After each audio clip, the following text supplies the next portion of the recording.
Everyone ఈ class లో different important aspects of governance తో స్టార్ట్ చేద్దామండి. మీకు ఆల్రెడీ నేను ఆర్టీఐ వరకు కంప్లీట్ చేయడం అనేది జరిగింది. డిఫరెంట్ రైట్స్ అండ్ ఇష్యూస్ కూడా నేను కంప్లీట్ చేయడం అనేది జరిగింది. Now let us understand some important aspects of governance. Good governance కానీ, ఈ గవర్నెన్స్ కానీ, నో మనకి సేవోత్తం ఏదైతే ఉంటుందో సేవోత్తం కానీ, సో ఇలాంటి డిఫరెంట్ మోడల్స్ ఏ ఉన్నాయి గవర్నెన్స్ లో, what are the issues and what are the challenges in governance, how the international institutions governance ని ఎలా డిఫైన్ చేయడం అనేది జరిగింది, వీటన్నిటి గురించి డీటెయిల్డ్ గా మాట్లాడదాం. Very very important in GS paper 2 perspective అండి. సో జాగ్రత్తగా వింటే మీకు క్లియర్ గా అర్థం అవడం అనేది జరుగుతుంది. రైట్, లిజన్ కేర్ఫుల్లీ అన్న. So in the first place, what do you mean by governance? Governance అంటే నేను ఆల్రెడీ చెప్పడం అనేది జరిగింది. గవర్నెన్స్ నేను ఎంతవరకు చెప్పాను, ఏమని చెప్పడం అనేది జరిగింది? Accommodating priorities. ఎక్కడ ఏది అవసరమో అది చేయడమే గవర్నెన్స్ అని చెప్పి నేను ఆల్రెడీ చెప్పడం అనేది జరిగింది. బట్ 1997లో United nations development programme UNDP ఏదైతే ఉంటుందో అది గవర్నెన్స్ ని ఎలా డిఫైన్ చేయడం అనేది జరిగిందో చూడండి. Each word very very important, జాగ్రత్తగా చూడండి. Try to imprint the statement in your exam paper, that helps. ఓకేనా? Because this is the definition given by UNDP కాబట్టి, యునైటెడ్ నేషన్స్ ఆర్గాన్ ఒకటి ఇవ్వడం అనేది జరిగింది కాబట్టి సో జాగ్రత్తగా గుర్తుపెట్టుకోండి. The exercise of economic, political and administrative authority to manage a country's affairs at all levels, country లెవెల్లో, దాంతోపాటు స్టేట్ లెవెల్లో, దాంతోపాటు డిస్ట్రిక్ట్ లెవెల్లో, దాంతోపాటు విలేజ్ లెవెల్లో, ఎట్ ఆల్ టైర్స్, అన్ని టైర్స్ లోనే ఏం జరగాలి? Economic, political and administrative authority ఏదైతే ఉంటుందో అడ్మినిస్ట్రేటివ్ అథారిటీని మేనేజ్ చేయడమే, కంట్రీస్ అఫైర్స్ ఏదైతే ఉంటుందో కంట్రీస్ అఫైర్స్ మేనేజ్ చేయడమే గవర్నెన్స్ అని చెప్పడం అనేది జరిగిందండి. అర్థమైందా? It is an exercise of economic, political and administrative authority to manage a country's affairs at all levels and it comprises the mechanisms, processes and institutions through which citizens and groups articulate their interests, exercise their legal rights, meet their obligations and mediate their differences. So e governance లో ఏమేమి వస్తాయి అంటే mechanisms ఏవైతే ఉన్నాయి, different mechanisms కానీ, processes, institutions, different governance institutions కానీ, ఈ institutions through which citizens and groups articulate their interest. Citizens ఎవరైతే ఉంటారో, సిటిజన్స్ కానీ, అసోసియేషన్స్ కానీ, గ్రూప్స్ కానీ, వాళ్ళ తాలూకా ఇంట్రెస్ట్ ఏవైతే ఉంటాయో ఇంట్రెస్ట్ ని ప్రొపౌండ్ చేసుకోవడం, వాటి తాలూకా లీగల్ రైట్స్ ఏవైతే ఉంటాయో వాటిని ఎక్సర్సైజ్ చేయడం. They want to everyone want to enjoy there rights, right? So without any hurdles, without any మనకి ఎటువంటి అడ్డంకులు, ఆటంకాలు లేకుండా ప్రతి ఒక్కరు వాళ్ళ హక్కులు ఏవైతే ఉంటాయో వాటిని కాపాడుకోవాలనుకుంటారు. దాంతోపాటు మీడియేట్ దే డిఫరెన్సెస్. ఏవైనా వాళ్ళకి ఏవైనా ప్రాబ్లమ్స్ వచ్చాయనుకోండి, they want someone to mediate, they want someone to know their consensus. వాళ్ళ తాలూకా బాధ ఏంటి, వాళ్ళ అభిప్రాయం ఏంటి అది తెలుసుకోవడానికి ప్రయత్నించాలి. అర్థమైందా? So these mechanisms and processes and institutions ఏవైతే ఉన్నాయో ఇవి ఎందుకు ఉపయోగపడాలి? సిటిజన్స్ వాళ్ళ తాలూకా రైట్స్ ని ఎక్సర్సైజ్ చేసుకోవడానికి, వాళ్ళ తాలూకా ఆబ్లిగేషన్స్ ని మీట్ చేయడానికి, దాంతోపాటు వాళ్ళ తాలూకా డిఫరెన్సెస్ ఏవైతే ఉన్నాయో వాటిని మీడియేట్ చేయడానికి. సో ఇది మనకి చెప్పడం అనేది జరిగింది. సో గవర్నెన్స్ డెఫినేషన్ ఏమి ఇచ్చారమ్మా? The exercise of economic, political and administrative authority. So economic authority ఉపయోగించడం, పొలిటికల్ అథారిటీ ఉపయోగించడం అండ్ అడ్మినిస్ట్రేటివ్ అథారిటీ ఉపయోగించడం. ఎందుకు ఉపయోగించడం? A country's to manage country's affairs at all levels. Country యొక్క లావాదేవీలు ఏవైతే ఉంటాయో ఆ అఫైర్స్ అన్ని మేనేజ్ చేయడానికి ఉపయోగించడమే గవర్నెన్స్. గవర్నెన్స్ సింపుల్ గా మనం ఏమంటాం? పరిపాలన అని అనడం అనేది జరుగుతుంది. The administration, governance is very similar to administration.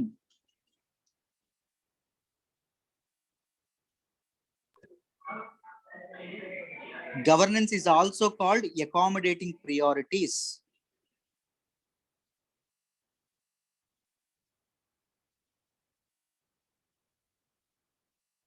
అంతేనా? మనం చెప్పుకున్నామా లేదా? రైట్. సో గవర్నెన్స్ ఒక డెఫినేషన్ అనేది అందరికీ అర్థమైంది అనుకుంటున్నాను. Try to imprint this statement in your exam paper also according to UNDP అని చెప్పి రాస్తే చాలా అథెంటిక్ గా ఉండడం అనేది జరుగుతుంది. రైట్.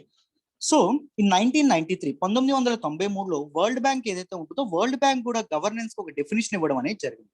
సో ఏం చెప్పింది governance definition? It is the method through which power is exercised in the management of countries' political, economic and social resources for development. So అభివృద్ధి కోసం కంట్రీలో ఉండేటటువంటి పొలిటికల్ రిసోర్సెస్, కంట్రీలో ఉండేటటువంటి ఎకనామిక్ రిసోర్సెస్, కంట్రీలో ఉండేటటువంటి సోషల్ రిసోర్సెస్ ఏవైతే ఉన్నాయో వాటిని బెటర్ గా మేనేజ్ చేయడం. సో నేను ఒక ఎగ్జాంపుల్ చెప్తాను. ఇప్పుడు ఎకనామిక్ రిసోర్సెస్ దగ్గర ఒక ఎగ్జాంపుల్ చెప్తాం. ఎకనామిక్ రిసోర్సెస్ ని మేనేజ్ ఎలా చేస్తాము చూడండి. ఎప్పుడైనా మనకి బ్యాంక్ ఏదైతే ఉంటుందో బ్యాంక్ ముఖ్యంగా ఎకనామిక్ రిసోర్సెస్ ని మేనేజ్ చేయడం అనేది జరుగుతుంది. ఒక కంట్రీలో బ్యాంకింగ్ వ్యవస్థ లేదు అంటే that country is not governing well అని. ఎందుకు అంటే చూడండి, బ్యాంక్ ఏం చేస్తుంది, రిసోర్స్ మేనేజ్మెంట్ అనేది చేస్తుంది. బ్యాంకు డబ్బులు ఎవరి దగ్గర అయితే ఎక్కువగా ఉంటాయో వాళ్ళ దగ్గర నుంచి ఏం చేస్తుంది, డిపాజిట్ల రూపంలో సేకరించడం అనేది జరుగుతుంది. అంటే బ్యాంక్ ఎవరికైతే డబ్బులు కావాలో వాళ్ళకి లోన్ల రూపంలో ఇవ్వడం అనేది జరుగుతుంది. సో ఇక్కడ రిసోర్సెస్ ఉన్నాయి, ఈ రిసోర్సెస్ ఖాళీగా ఉంటే వేస్ట్ అయిపోతాయి. There should be a manager, there should be a mediator to govern these resources. ఇప్పుడు సపోజ్ ఇప్పుడు మనకి రీసెంట్ గా రివర్ ఇంటర్లింకింగ్ ప్రాజెక్ట్స్ అనేవి రావడం అనేది జరుగుతుంది. ఈ రివర్ ఇంటర్లింక్ ప్రాజెక్ట్స్ ఏం చేస్తాయి, వాటర్ రిసోర్సెస్ ఏవైతే ఉన్నాయో వాటిని బెటర్ గా మేనేజ్ చేయడానికి ఉపయోగపడడం అనేది జరుగుతుంది. సో ఒక కంట్రీలో ఎక్కడైతే ఫ్లడ్ ఉంటుందో ఫ్లడ్ ప్రోన్ ఏరియాస్ లో ఉండేటటువంటి వాటర్ ని తీసుకెళ్లి డ్రాట్ ప్రోన్ ఏరియాస్ ఏవైతే ఉంటాయో అక్కడికి ఇదవ్వడం అనేది జరుగుతుంది. ఇది ఏదైతే ఉంటుందో దీన్ని మనం బెటర్ గవర్నెన్స్ అంటాం, బెటర్ గా ఆలోచించడం అని చెప్పడం అనేది జరుగుతుంది. దీస్ కైండ్ ఆఫ్ పాలసీస్ ఎవరు డిజైన్ చేస్తారు, మీరు. బికాజ్ మీరు ఎప్పుడైతే ఇది మొదలు పెట్టారు, మీరు ఎప్పుడైతే ఈ ప్రిపరేషన్ మొదలు పెట్టారో you are potential bureaucrats, right? You will become bureaucrats and you will formulate these particular policies and అర్థమైందా. సో కంట్రీ యొక్క political, economic and social resources ఏవైతే ఉంటాయో వాటిని బెటర్ గా మేనేజ్ చేయడానికి పవర్ ని ఎక్సర్సైజ్ చేయడమే గవర్నెన్స్ అని వరల్డ్ బ్యాంక్ చెప్పడం అనేది జరిగింది. In simpler words, governance is the process and institutions through which decisions are made and authority in a country is exercised. Power in a country is exercised. No పరిపాలన, మనకి ఒక పాలన ఏదైతే ఉంటుందో, అడ్మినిస్ట్రేషన్ ఏదైతే ఉంటుందో దాన్ని ఎక్సర్సైజ్ చేయడం, దాన్ని ఉపయోగించడం. అదే ఎలా ఉపయోగించాలి, to manage political, economic and social resources of a country for development కోసం ఉపయోగించాలి. Governance can be used in several contacts such as corporate governance అంటాము, ఇంటర్నేషనల్ గవర్నెన్స్ అంటాము, నేషనల్ గవర్నెన్స్ అంటాము, లోకల్ గవర్నెన్స్, ఇలా చాలా ఉండడం అనేది జరుగుతుంది. ఇప్పుడు మనది ఉంది, ఇప్పుడు మన తాలూకా గవర్నింగ్ పాలసీ ఎవరు చేస్తారు, మనం ఒకవేళ ఇప్పుడు సురేష్ సార్ చేస్తా ఉన్నారు, లేకపోతే సురేష్ సార్ లేకపోతే ఇన్ హిస్ ఆబ్సెన్స్ ఇప్పుడు మామూలుగా ఎవరైతే మనం రిక్రూట్ చేసుకుంటామో ఫర్ దట్ అడ్మినిస్ట్రేటివ్ ప్రాసెస్ వాళ్ళు చేయడం అనేది జరుగుతుంది. ఈచ్ థింగ్, ఈవెన్ హౌస్ లో కూడా హౌస్ హోల్డ్ అడ్మినిస్ట్రేషన్ అని చెప్పడం అనేది జరుగుతుంది, right? Household governance. So మీ తాలూకా ఇంట్లో గవర్నెన్స్, పరిపాలన అంతా ఎవరు చేస్తారు, సో ఎవరికి ఏం కావాలో ఎవరు చూస్తారు, ఇదంతా ఎవరు చూస్తారు, మన తాలూకా ముఖ్యంగా పేట్రియార్కల్ సొసైటీ కాబట్టి మన ఫాదర్స్ ఎవరైతే ఉంటారో వాళ్ళు చూడడం అనేది జరుగుతుంది, right? The governance focuses on the formal and informal actors and institutions involved in decision making and implementing those decisions. So governance అనేది both formal actors and institutions, formal and informal actors and institutions. Formal actors అంటే ఏంటి, state ఏదైతే ఉంటుందో, government ఏదైతే ఉంటుందో government, దాంతో పాటు state actors అయినటువంటి డిఫరెంట్ ఇన్స్టిట్యూషన్స్ ఉంటాయి కదా, గవర్నమెంట్ ఇన్స్టిట్యూషన్స్, డిఫరెంట్ ఆఫీసెస్ ఉండడం అనేది జరుగుతుంది. అండ్ దాంతో పాటు డిఫరెంట్ ఇప్పుడు ఇన్ఫర్మేషన్ కమిషన్స్ అని కానీ లేకపోతే బ్యాంకులు అని కానీ ఇవన్నీ ఉంటాయి. ఈవెన్ ఇన్ఫార్మల్ యాక్టర్స్ కూడా ఉండడం అనేది జరుగుతుంది. Those who protest, those who express their dissent. So ఎప్పుడైనా వ్యతిరేకత ఎదురైంది అనుకోండి, గవర్నమెంట్ చేస్తున్నటువంటి తప్పులు తెలిస్తే government will correct their policies according to the interest of the people. వాళ్ళని కూడా మనం ఏమంటాం, ఇన్ఫార్మల్ యాక్టర్స్ అంటాం. ఇప్పుడు the people are informal actors, right? So involved in decision making and implementing those decisions implement చేయడంలో ఉపయోగపడే ప్రతి ఒక్కరు ఎవరైతే ఉంటారో వాళ్ళన్నింటిపైన గవర్నెన్స్ అనేది ఫోకస్ చేయడం అనేది జరుగుతుంది. Now let us look at some different stake. అందరికి అర్థమైందా గవర్నెన్స్ డెఫినిషన్ ఏంటో? అందరికి అర్థమైందా? Where governance focuses? Everyone, if it is clear, type yes.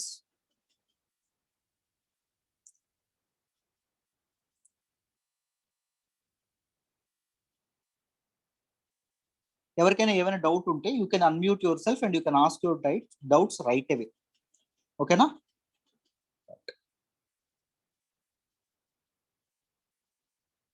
Perfect. అయితే స్టేక్ హోల్డర్స్ ఎవరుంటారు గవర్నెన్స్ లో చూద్దాం. గవర్నెన్స్ అంటే మనం ఓన్లీ ఏమనుకుంటామంటే స్టేట్, ప్రభుత్వం ఏదైతే ఉంటుందో ప్రభుత్వం ఉండడం అనేది జరుగుతుంది, right? Those who carry administer చేయడం అనేది జరుగుతుందమ్మా. Those who don't carry power also belong to governance. So if you look at stakeholders, మీకు గవర్నెన్స్ కి అడ్మినిస్ట్రేషన్ కి తేడా తెలుస్తుంది.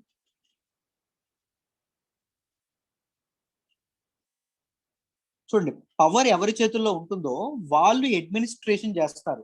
పవర్ చేతుల్లో లేని వాళ్ళు కూడా గవర్నెన్స్ లో పార్టిసిపెంట్స్ గా ఉండడం అనేది జరుగుతుంది. So you don't have power, you can't be a part of administration. మీరు అడ్మినిస్ట్రేషన్ లో ఇదవ్వలేరు.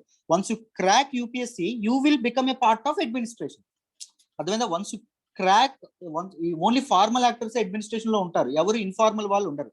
సో పవర్ అనేది కొంతమంది చేతుల్లో ఉంటుంది, బట్ గవర్నెన్స్ అనేది కొంతమంది చేతుల్లో ఉండదు, అందరి చేతుల్లోనే ఉంటుంది. ఇప్పుడు మన ఇన్స్టిట్యూటే ఉందనుకోండి, suppose administration will be take over by those who ones it. LTX class ఎవరికి ఉంటుందో, ఎవరి సొంతమో వాళ్ళు ఇది చేస్తారు. బట్ గవర్నెన్స్, మీరు కూడా గవర్నెన్స్ లో భాగంగానే ఉంటారు. If you can express your dissent, Sairam sir class అర్థం కావట్లేదు, లేకపోతే పావని మేడం క్లాస్ అర్థం కావట్లేదు, నారాయణమూర్తి సార్ క్లాస్ అర్థం కావట్లేదు, by that way you help the administration to formulate policies according to your interest. అర్థమైందమ్మా? పవర్ ఉన్న వాళ్ళ చేతుల్లోనే అడ్మినిస్ట్రేషన్ అనేది సాగుతుంది, కానీ గవర్నెన్స్ పవర్ లేని వాళ్ళ చేతుల్లో కూడా గవర్నెన్స్ అనేది ఉంటుంది. Clear? I hope it is clear. Difference అర్థమైందని అనుకుంటున్నాను. Monika?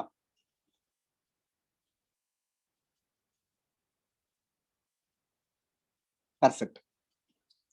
Now let us understand different stake holders of governance చూద్దాం. చూడండి, so first stake holder is government. It is obvious because government is the one, it administers people.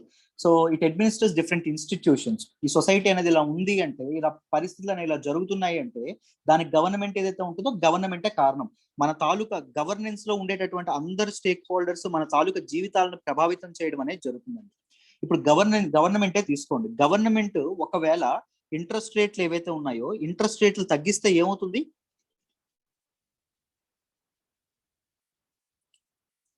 Government interest రేట్లు తగ్గించిందమ్మా. Interest రేట్లు తగ్గిస్తే మన ఎకానమీలో power supply అంటూ ఉంటుందా ఉండదా? సారీ, మనీ సప్లై ఉంటుందా ఉండదా? మనీ సప్లై ఉంటుంది. మన జోబుల్లో డబ్బులు ఎక్కువ గలగల ఆడుతుంటాయి, మన గల్లా పెట్టి. గవర్నమెంట్ ఇంట్రెస్ట్ రేట్ పెంచింది అనుకోండి, మన చేతుల్లో డబ్బులు ఉండవు, మొత్తం గవర్నమెంట్ లాగేసుకుంటుంది. సో మన జీవితాలు ఏవైతే ఉంటాయో అవి ప్రభావితం చేస్తాయి. అండ్ ఈవెన్ కార్పొరేట్స్ ఏవైతే ఉంటాయో అవి కూడా మన జీవితాలను ప్రభావితం చేస్తాయి, because supply and demand is in their hands. So governance లో మనం కార్పొరేట్స్ ఏవైతే ఉంటాయో కార్పొరేట్స్ కూడా పెట్టడం అనేది జరుగుతుంది. మార్కెట్ అని పిలుస్తాం. అర్థమైందా? సపోజ్ చూడండి, మీకు సింపుల్ గా చెప్తాను. రాయల్ ఎన్ఫీల్డ్ మీకు ఉండడం అనేది జరిగింది.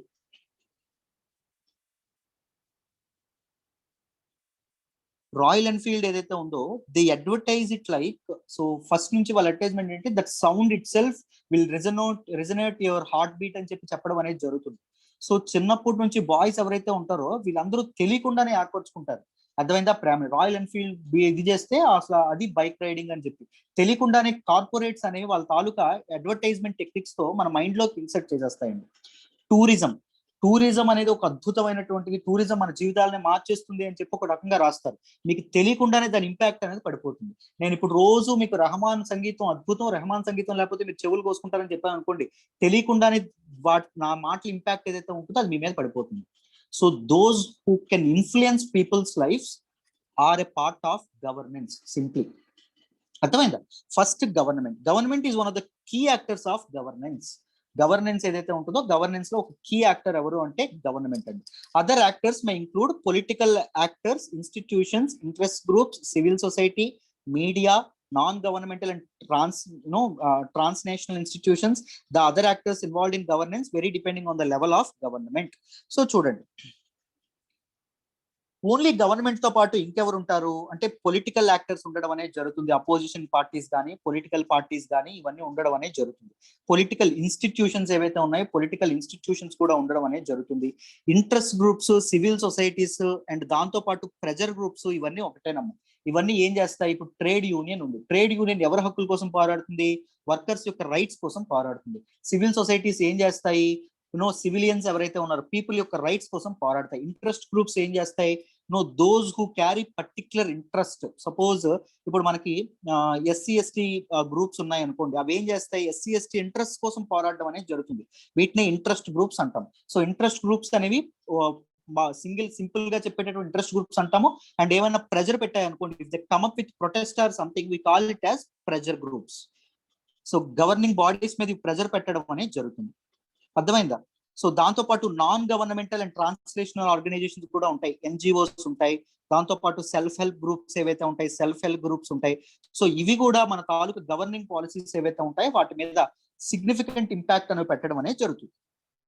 The other actors involved in governance vary depending on the level of the government.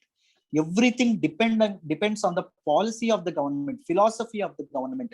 ఎప్పుడైనా గుర్తుపెట్టుకోండి, లెవెల్ ఆఫ్ ద గవర్నమెంట్. చూడండి, ఫిలాసఫీ ఆఫ్ ద గవర్నమెంట్. ఇప్పుడు suppose India is a democratic nation, socialist, no complete socialist కాదు. It will also encourage private sector.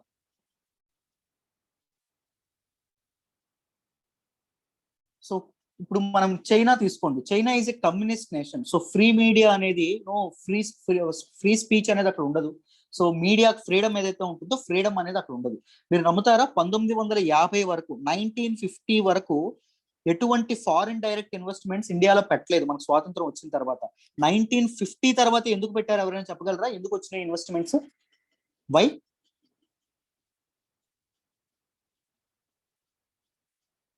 Can anyone? Monica, Kavya, Ram Sai, Ajay. మనకి foreign investments ఏవైతే ఉన్నాయో, America లాంటి దేశాల ఇన్వెస్ట్మెంట్స్ ఏవైతే ఉన్నాయో అవి 1950 వరకు మన ఇండియాలో ఇన్వెస్ట్మెంట్ చేయలేదు. 1947లో స్వాతంత్రం వచ్చింది, అయినా చేయలేదు. బట్ 1950లో పెట్టింది. ఎందుకు పెట్టింది? Exactly, very good Mounika. చూడండి, 1950లో మన రాజ్యాంగం ఏదైతే ఉంటుందో రాజ్యాంగం ఆమోదించబడడం అనేది జరిగింది. సో ఇప్పుడు సపోజ్ ఒకవేళ ఇన్వెస్ట్మెంట్స్ పెట్టారు అనుకోండి, India announces it is a communist nation అని అనౌన్స్ చేసింది అనుకోండి, the philosophy of the government అనేది కమ్యూనిజం అని అనౌన్స్ చేసింది అనుకోండి, they will be doomed, right? They are done, right? So ఇప్పుడు ఒకవేళ ఇంకొక ఏవైనా ఆటోక్రటిక్ గవర్నమెంట్ అనేది అనౌన్స్ చేసింది అనుకోండి, లేకపోతే మొనార్కీ అనేది మళ్ళీ తెస్తామని అనౌన్స్ చేసింది అనుకోండి, ఏం జరుగుతుంది? వీళ్ళకి ఫ్రీడమ్ ఉంటుందా? ఉండదు. When they introduce democracy in to India, then these foreign investors had their freedom. So వాళ్ళకి రెక్కలు రావడం అనేది జరిగింది. డెమోక్రసీ అంటే ఫ్రీడమ్ ఉంటుంది, we can invest. So according to the level of the government ఈ యాక్టర్స్ ఎవరైతే ఉంటారో వీళ్ళు మారిపోవడం అనేది జరుగుతుంది. ఇప్పుడు మన తాలూకా చైనా ఉంది, చైనాలో మీడియా అనేది ఒక గవర్నెన్స్ లో యాక్టర్ గా ఉంటుందా? ఉండదు. సివిల్ సొసైటీస్ ఏమైనా ఉంటాయా? ఉండవు. ఇంట్రెస్ట్ గ్రూప్స్ ఏమైనా ఉంటాయా? ఉండవు. Because there will be some kind of pressure on these things, some kind of restrictions, right? So governance ఇవి కూడా ఇది చేయడం అనేది జరుగుతుంది. Typically, the stakeholders of governance at national level can be categorized into 3 broad categories. So governance stake holders అనేవి 3 ఉండడం అనేది జరుగుతుంది. ఒకటి స్టేట్ ఏదైతే ఉంటుందో స్టేట్, గవర్నమెంట్ ఏదైతే ఉంటుందో గవర్నమెంట్, మార్కెట్ బిజినెస్ ఏదైతే ఉంటుందో బిజినెస్ కూడా ఇంపాక్ట్ చేస్తాయి గవర్నెన్స్ ని, అండ్ సివిల్ సొసైటీస్ ఏవైతే ఉంటాయి సివిల్ సొసైటీ. సివిల్ సొసైటీ అంటే we the people. So people also be a part of governance. ప్రజలు కూడా పరిపాలనలో భాగస్వాములే, especially in a democratic government, right? Clear. Now let us look at brief describe చేస్తాను చూడండి ఒకదాని తర్వాత ఒకటి. ఫస్ట్ వన్ ఏంటి అంటే స్టేట్ అండి, ప్రభుత్వం. It includes the different organs of government. So ప్రభుత్వంలోకి ఏమొస్తాయి? 3 డిఫరెంట్ ఆర్గాన్స్ ఆఫ్ గవర్నమెంట్. మీ అందరికీ తెలుసు, మొదటిది లెజిస్లేచర్, రెండవది జుడిషియరీ, మూడవది ఎగ్జిక్యూటివ్. ఈ 3 గవర్నమెంట్ లో భాగం అవ్వడం అనేది జరుగుతుంది. వీళ్ళు చట్టాలు చేస్తారు, they will design policies. Judiciary ఆ పాలసీస్ చట్టబద్ధంగా rule of the law of the land కి ఇన్ అకార్డెన్స్ ఉందా లేదా, కాన్స్టిట్యూషనల్ గా ప్రజాస్వామ్యం రాజ్యాంగబద్ధంగా ఉందా లేదా అని జుడిషియరీ చూస్తుంది. Executive, it is the one to implement those policies, right? So state ఏదైతే ఉంటుందో state plays one of the important role in governance. And their instrumentalities, independent accountability mechanism, etc. Independent accountability mechanism ఏముంటుంది? RTI ఏదైతే ఉంటుందో RTI కానీ, లేకపోతే CAG, control and auditor general office ఏదైతే ఉంటుందో office కానీ, ఇవన్నీ ఏం చేస్తాయి? సిబిఐ ఏదైతే ఉంటుందో సిబిఐ కానీ, ఇవన్నీ ఏం చేస్తాయి? Accountability mechanisms. ఇవి కూడా గవర్నెన్స్ లో పార్ట్ అవ్వడం అనేది జరుగుతుంది. ఈ లెజిస్లేచర్, ఎగ్జిక్యూటివ్ ఇవన్నీ సరిగ్గా పనిచేస్తున్నాయో లేదో ఇది చెప్పడం అనేది జరుగుతుంది. దాంతో పాటు it also consist of different segment different segments of actors. ఒకటి ఎలక్టెడ్ రిప్రజెంటేటివ్స్ ఉంటారు అండ్ పొలిటికల్ ఎగ్జిక్యూటివ్ ఉండడం అనేది జరుగుతుంది. పొలిటికల్ ఎగ్జిక్యూటివ్ ఎవరైతే ఉంటారో వాళ్ళు ఉంటారు. ఎలక్టెడ్ రిప్రజెంటేటివ్స్ అంటే ఎవరు వస్తారు? లెజిస్లేచర్ కింద రావడం అనేది జరుగుతుంది. Political executive they will be a part of legislature and they will be a part of executive. అవునా కాదా? So council of ministers and prime minister దేనిలోకి వస్తారు? బోత్ లెజిస్లేచర్ లోకి వస్తారు, దాంతోపాటు ఎగ్జిక్యూటివ్ లో కూడా రావడం అనేది జరుగుతుంది. అండ్ బ్యూరోక్రసీ, యూ గైస్ మీరందరూ బ్యూరోక్రాట్స్ అవుతారు రేపు పొద్దున. అండ్ సివిల్ సర్వెంట్స్ లేదా సివిల్ సర్వెంట్స్ మీరందరూ కూడా గవర్నెన్స్ లో పార్ట్ అవ్వడం అనేది జరుగుతుంది. గవర్నెన్స్ లో ఏ స్టేక్ హోల్డర్ అవుతారు? The state. దీనిలోకి రావడం అనేది జరుగుతుంది. రెండవ స్టేక్ హోల్డర్ చూడండి, market includes the private sector.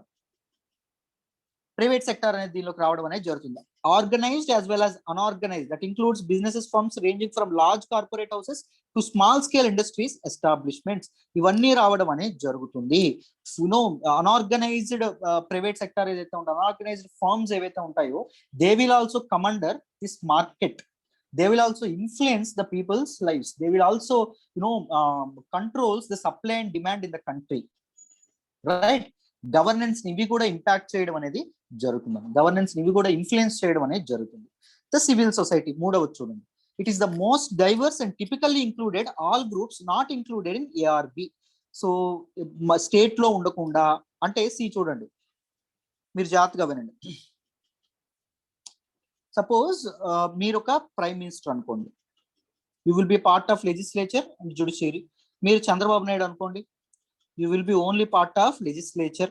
So మీరు జగన్ అనుకోండి, లెజిస్లేచర్ లోని జ్యుడిషియరీ కాదు, ఎగ్జిక్యూటివ్, రెండిట్లోని ప్రైమ్ మినిస్టర్ ఉండడం అనేది జరుగుతుంది, రైట్? సో సపోజ్ మీరు ఒక బ్యూరోక్రాట్ అనుకోండి, మీరు స్టేట్ అండర్ లోకి వస్తారు. మీరు ఒక బిజినెస్ మ్యాన్ అనుకోండి, మీరు మార్కెట్ అండర్ లోకి రావడం అనేది జరుగుతుంది. అండ్ వీళ్ళు కాకుండా అదర్ పీపుల్ ఎవరైతే ఉంటారో, all the other people, agriculture కానీ లేకపోతే అదర్ దీనిలో ఉండేటటువంటి పీపుల్ కానీ, వీళ్ళందరూ సివిల్ సొసైటీస్ లోకి రావడం అనేది జరుగుతుంది. So it includes non governmental organisations, voluntary organisations, media organisations or associations, trade unions, religious groups, pressure groups, ఇవన్నీ రావడం అనేది జరుగుతుంది. మొన్న చూసారా, ఫార్మ్ బిల్స్ వచ్చినప్పుడు మనకి డిఫరెంట్ కిసాన్ సభాస్ ఏవైతే ఉంటాయో, కిసాన్ ఆర్గనైజేషన్స్ ఏవైతే ఉన్నాయో, ఫార్మర్ ఆర్గనైజేషన్స్ ఏవైతే ఉన్నాయో, ఈ ఫార్మర్ ఆర్గనైజేషన్స్ అన్ని కలిపి ప్రొటెస్ట్ చేయడం అనేది జరిగింది. We call them as interest groups and pressure groups అండి. They should be the part of governance. Government ఏం చెప్పింది?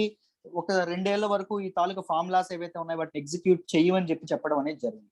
సో వీళ్ళ తాలూకా పాత్ర ద్వారా గవర్నమెంట్ తన పాలసీస్ ని, తన తాలూకా డెసిషన్స్ ని చేంజ్ చేయడం అనేది జరుగుతుంది.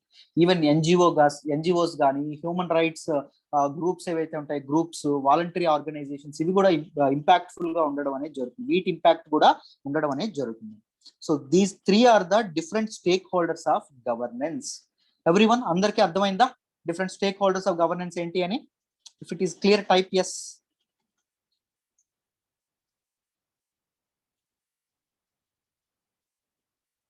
స్పీడ్ అవుతున్నానా? Optimum స్పీడా?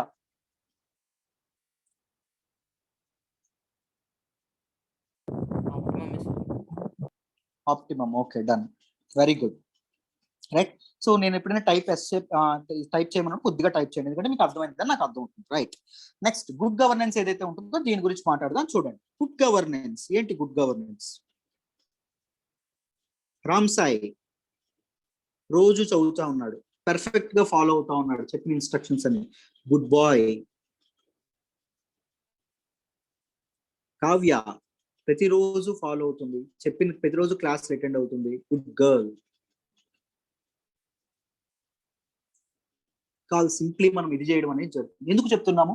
They are following the instructions well, they are following whatever they are no. వాళ్ళు నిజమే చెప్తున్నారు, వాళ్ళు సరిగ్గా ఉంటున్నారు, దాంతోపాటు వాళ్ళు క్లాస్ అటెండ్ అవుతున్నారు, వాళ్ళు ప్రతిరోజు కష్టపడతా ఉన్నారు, అందుకు మనం గుడ్ అని చెప్పడం అనేది జరుగుతుంది. ఈవెన్ గవర్నెన్స్ ఏదైతే ఉంటుందో, గవర్నెన్స్ ని కూడా మనం గుడ్ అండ్ బ్యాడ్ గా విశదీకరించవచ్చు. సో మీకు ఈజీగా తెలుసు గుడ్ గవర్నెన్స్ అంటే ఏంటి. If there are positive attributes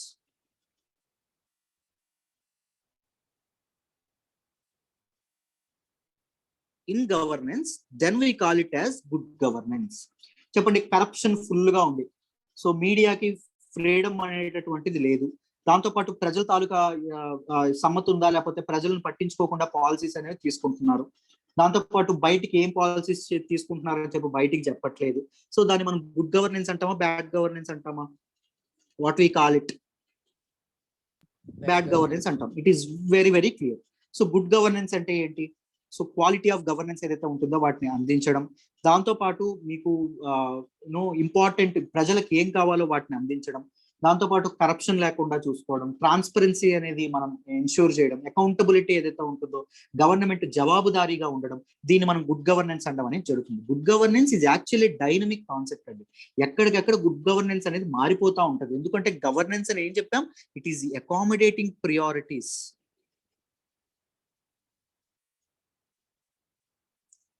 అర్థమైందా? ఇప్పుడు చూడండి, గుడ్ గవర్నెన్స్ సింపుల్ గా చెప్తాను. ఇప్పుడు ఇంట్రెస్ట్ రేట్స్ పెంచింది అనుకోండి గవర్నమెంట్, దాన్ని మనం గుడ్ గవర్నెన్స్ అనేస్తామా? లేకపోతే ఇంట్రెస్ట్ రేట్స్ తగ్గించింది అనుకోండి, దాన్ని మనం గుడ్ గవర్నెన్స్ అనేస్తామా? అనలేము. గుడ్ గవర్నెన్స్ అనేది గుడ్డో బ్యాడో ఏం నిర్ణయిస్తాయి? Socio economic conditions of that particular society అది నిర్ణయిస్తుంది, ఆఫ్ దట్ పర్టిక్యులర్ నేషన్ అది మనకు నిర్ణయిస్తుంది. సో పరిస్థితులకు తగినట్టుగా ప్రభుత్వాలు రియాక్ట్ అవుతున్నాయా లేదా, పరిస్థితులకు తగినట్టుగా గవర్నింగ్ ఇన్స్టిట్యూషన్స్ రియాక్ట్ అవుతున్నాయా లేదా, దాన్ని మనం ఏమంటాము? గుడ్ గవర్నెన్స్ అనడం అనేది జరుగుతుంది. కొన్నిసార్లు గవర్నమెంట్ కాస్త గట్టిగా పట్టుకుంటుంది. ఎందుకు పట్టుకుంటుంది? కొద్ది గట్టిగా స్ట్రిక్ట్ డిసిషన్స్ తీసుకుంటుంది. ఎందుకు తీసుకుంటుంది? ప్రజల తాలూకు శ్రేయస్సు కోసం. ఇప్పుడు సపోజ్ నేను ఇప్పుడు చెప్తాను చూడండి, సింపుల్. ఎందుకు ఇది డైనమిక్ కాన్సెప్ట్ అన్నామంటే, మీకు ఒక వైన్ షాప్ ఉందనుకోండి, అద్భుతంగా సంపాదిస్తా ఉన్నారు, రోజంతా మీకు జనాలు. గవర్నమెంట్ ఏం చేసింది అంటే, వైన్ ఏదైతే ఉంటుందో, వైన్ షాప్స్ ఏవైతే ఉన్నాయో వీటిని బ్యాన్ చేస్తున్నట్టు ప్రకటించింది. So you will be in the hands of government తీసుకున్నటువంటి దీనివల్ల మీరు చాలా లాస్ అయ్యారు. మీకు అసలు మీ తాలూకా లైవ్లీహుడ్ కూడా లేనటువంటి పరిస్థితి. సో దానివల్ల ఏం జరుగుతుంది? చాలా మంది మందు మానేస్తారు. దాంతోపాటు చాలా మంది ఆడవాళ్ళు పాపం వాళ్ళ తాలూకా తాలిబొట్లు నిలబడతాయి. సో గవర్నమెంట్ అనేది వాళ్ళని ఆలోచించి డెసిషన్ తీసుకుంది. బట్ వైన్ షాప్ వాడికి that is a bad governance. అర్థమైందా? It is according to the subjectivity. అర్థమైందా?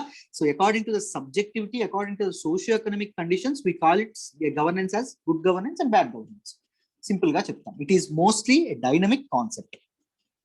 Governance by itself is a neutral term. It is neutral, that may be good or bad, while good governance implies positive attributes and values associated with the quality of governance. Governance యొక్క క్వాలిటీకి ఏవైతే విలువలు అవసరమో, values అవసరమో, వాటిని governance కి attach చేస్తే దాన్ని మనం గుడ్ గవర్నెన్స్ అని పిలవడం అనేది జరుగుతుంది. And it is a dynamic concept, ఇప్పుడే చెప్పాను. And there is much subjectivity, it is subjective. So కొంతమంది గుడ్ గవర్నెన్స్ అనుకుంటారు, కొంతమంది బ్యాడ్ గవర్నెన్స్ అనుకుంటారు. అర్థమైందా? బట్ గవర్నమెంట్ కూడా ఏకాభిప్రాయం ఏదైతే ఉంటుందో, కన్సెన్సస్ ఏదైతే ఉంటుందో దాన్ని తీసుకోవాలి. ఎక్కువ మందికి ఏది నచ్చుతుందో దాన్ని బట్టి గవర్నెన్స్ పాలసీస్ కూడా వెళ్ళాలి. That is a part of good governance. చెప్తాను what are different dimensions of good governance కూడా చెప్తాను. ఎప్పుడు మనం గుడ్ గవర్నెన్స్ అంటామో కూడా చెప్తాను. రైట్? అందరికి గుడ్ గవర్నెన్స్ అంటే డెఫినేషన్ అనేది అర్థమైందని అనుకుంటున్నాను.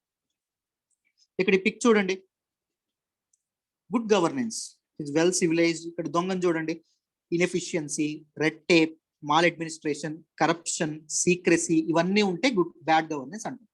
గుడ్ గవర్నెన్స్ లో ఏముంటాయి? Rule of law, transparency, participation, people participation, different stake holders participation. Not only government ఒక్కటే ఆటోక్రటిక్ గా ఉండడం కాదు, మార్కెట్ యొక్క పార్టిసిపేషన్ ఉండాలి, బిజినెస్ ఫార్మ్స్ యొక్క పార్టిసిపేషన్ ఉండాలి, దాంతోపాటు సివిల్ సొసైటీ యొక్క పార్టిసిపేషన్ కూడా ఉండాలి. అకౌంటబుల్ గా ఉండాలి, ఏం జరుగుతుందో బయటకు చెప్పాలి, బాధ్యత వహించాలి పాలసీస్ కి. And sustainability, it should B everything is on. ప్రస్తుతం ఏంటి అంటే సుస్థిరత, ఇది సాధించాలి, స్థిరంగా ఉండాలి. అర్థమైందా? ఒకసారి డెసిషన్ తీసుకొని వెంటనే మారిపోవడం ఇలా ఉండకూడదు. It should be sustainable. So it should ensure sustainability. Right? అది గుడ్ గవర్నెన్స్ ఇవ్వడం అనేది జరుగుతుంది. These are very very important aspects of governance. Governance అనేది మీరు చదువుకునేటప్పుడు డిఫరెంట్ డైమెన్షన్స్ ఏవైతే ఉన్నాయో, డిఫరెంట్ డైమెన్షన్స్ అనేది మీరు చదువుకోవడం అనేది జరుగుతుంది. వాట్ ఆర్ డిఫరెంట్ డైమెన్షన్స్ అనేవి చూద్దాము, జాగ్రత్తగా వినండి. Right? If it is clear. Right? ఎవరు అడిగారు? రెడ్ టేప్ అంటే ఏంటండి? Excessive control. అర్థమైందా? సో ఎక్సెసివ్ కంట్రోల్ ఏదైతే ఉంటుందో దాన్ని మనం రెడ్ టేప్ అనడం అనేది జరుగుతుంది. సో ఎయిదర్ లెజిస్లేచర్ కానీ, లేకపోతే బ్యూరోక్రాట్స్ కానీ, లేకపోతే జ్యుడిషియరీ కానీ ఎక్కువ కంట్రోల్ చేస్తుంది అనుకోండి, ఉక్కుపాదం అవుతుంది అనుకోండి, దాన్ని రెడ్ టేప్ అంటారు. సో ప్రజలకు ఫ్రీడమ్స్ అనేవి, లీగల్ రైట్స్ ఏవైతే ఉన్నాయో ఎన్ష్యూర్ చేయట్లేదు అనుకుంటే దాంట్లో రెడ్ టేప్. అర్థమైందా? Someone asked. Right. Support fundamental duties నా సార్, నాకు అర్థం కాలేదండి.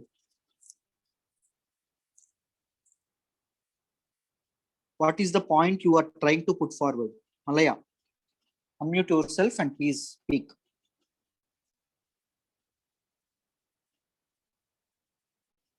అర్థమైందమ్మా మౌనిక? రెడ్ టేప్ అంటే సార్ గుడ్ గవర్నెన్స్ అంటే ఇప్పుడు మూడు నమ్మకాలను కూడా కంట్రోల్ చేయాలనే ప్రభుత్వ బాధ్యత కూడా ఉంటాయి కదా సార్, ఫండమెంటల్ రైట్స్ డ్యూటీస్ లో. Yeah, everything rule of the law ఏదైతే ఉంటుందో లాకి సరిపడి ప్రతి ఒక్కటి అండర్ ద లా, కాన్స్టిట్యూషన్ ఏం చెప్తుందో, చట్టాలు ఏం చెప్తాయో దానికి తగినట్టుగా గవర్నెన్స్ చేసేటటువంటి ప్రతిదీ మన గుడ్ గవర్నెన్స్ లోకి రావడం అనేది జరుగుతుంది. గుడ్ గవర్నెన్స్ లో ఇది ఒక ఈ ఫండమెంటల్ డ్యూటీస్ వస్తాయా అని అడిగా సార్. ఫండమెంటల్ డ్యూటీస్ అంటే మీరు ఎవరికి ఇస్తారు ఫండమెంటల్ డ్యూటీస్ చెప్పండి? ఫండమెంటల్ డ్యూటీస్ ఎవరికి ఉంటాయి? పర్సన్, పీపుల్ కు ఉంటాయి. మీరు డిపిఎస్పీస్ అనాలి, directive principles of state policies పాటిస్తే అది గుడ్ గవర్నెన్స్ అని అడగాలి. అవి పాటిస్తే నిజంగానే గుడ్ గవర్నెన్స్, అంతే కదా? వెల్కమ్. నెక్స్ట్ చూడండి. United nations development programme recognise 8 core characteristics of good governance. ఒకదాన్ని మనం గుడ్ గవర్నెన్స్ అనాలి అంటే 8 కోర్ క్యారెక్టరిస్టిక్స్ ఉండడం అనేది జరుగుతుందంట. ఏంటి గవర్నెన్స్ ఉండాల్సినటువంటిది? ఫస్ట్ పార్టిసిపేటరీ, ఒకదాని తర్వాత ఒకటి డీటెయిల్ గా వెళ్దాం, కంగారు పడదు. పార్టిసిపేటరీ, మనం different stake holders of governance మనం చూసాం. సో డిఫరెంట్ స్టేక్ హోల్డర్స్ ఏంటో చెప్పండి. మొదటిది స్టేట్ ఏదైతే ఉంటుందో స్టేట్, రెండవది ఏంటండి మార్కెట్, మూడవది ఏంటండి సివిల్ సొసైటీ. సో ఇలా డిఫరెంట్ సెక్షన్స్ ఆఫ్ సొసైటీ యొక్క పార్టిసిపేషన్ అనేది గవర్నమెంట్ అనేది ఎన్ష్యూర్ చేస్తుంది అనుకోండి, దాన్ని మనం ఏమంటాము? That is a characteristic of good governance అంటాం. కన్సెన్సస్ ఓరియంటెడ్, ఏకాభిప్రాయం తీసుకోవాలి, ఎక్కువ మంది యొక్క అభిప్రాయం బట్టి వెళ్ళడం అనేది జరగాలి. సో తనకి ఇష్టం వచ్చింది చేసుకుంటే సరిపోతుందా? సరిపోదు. అఫ్ కోర్స్ ఏ పాలసీ తీసుకున్నా దాన్ని సపోర్ట్ చేసే వాళ్ళు ఉంటారు, దాన్ని అపోజ్ చేసే వాళ్ళు కూడా ఉంటారు. ఇప్పుడు మన తాలూకా ఎస్సీ ఎస్టీ వాళ్ళ తాలూకు రిజర్వేషన్ పెంచారనుకోండి గవర్నమెంట్, దాన్ని అపోజ్ చేసే వాళ్ళు, రిజర్వేషన్ ఎవరైతే అపోజ్ చేస్తారో వాళ్ళు అపోజ్ చేస్తారు, బట్ సపోర్ట్ చేసే వాళ్ళు కూడా ఉంటారు. కాకపోతే ఎక్కువ మంది దేన్ని అడుగుతున్నారు, ఎక్కువ మంది దేన్ని కోరుకుంటున్నారు గవర్నమెంట్ అనేది ఆలోచించాలి. అర్థమైందా? Not according to the political interest. Transparency అనేది, పారదర్శకత అనేది తప్పకుండా ఉండాలి. సో ఏం జరుగుతుంది గవర్నెన్స్ లో అని చెప్పి ప్రతి ఒక్కరికి తెలియడం అనేది జరగాలి. సో సింపుల్ లాంగ్వేజ్ లో ప్రతి ఒక్క దాన్ని బయట పెట్టడం అనేది జరగాలి. And government should be accountable, ప్రతి ఒక్క పాలసీకి బాధ్యత వహించాలి. ఏదైతే పాలసీ టేకప్ చేస్తుందో దానికి అకౌంటబుల్ గా ఉండాలి. And governance should be responsive. Within the time frame response అనేది రావాలి. పరిస్థితులు చేయి దాటిపోయిన తర్వాత రెస్పాన్స్ వస్తే that is there is no use, right? So quick and prompt response అనేది గవర్నెన్స్ అనేది ఇవ్వాలి. So effective and efficient, effective గా గవర్నమెంట్ అండ్ ఎఫిషియంట్ గా పనిచేయడం అనేది జరగాలి. ఎఫెక్టివ్ యూజ్ ఆఫ్ రిసోర్సెస్ ఏవైతే ఉంటాయి ప్రతి ఒక్కరిని ఎఫెక్టివ్ గా యూజ్ చేయాలి.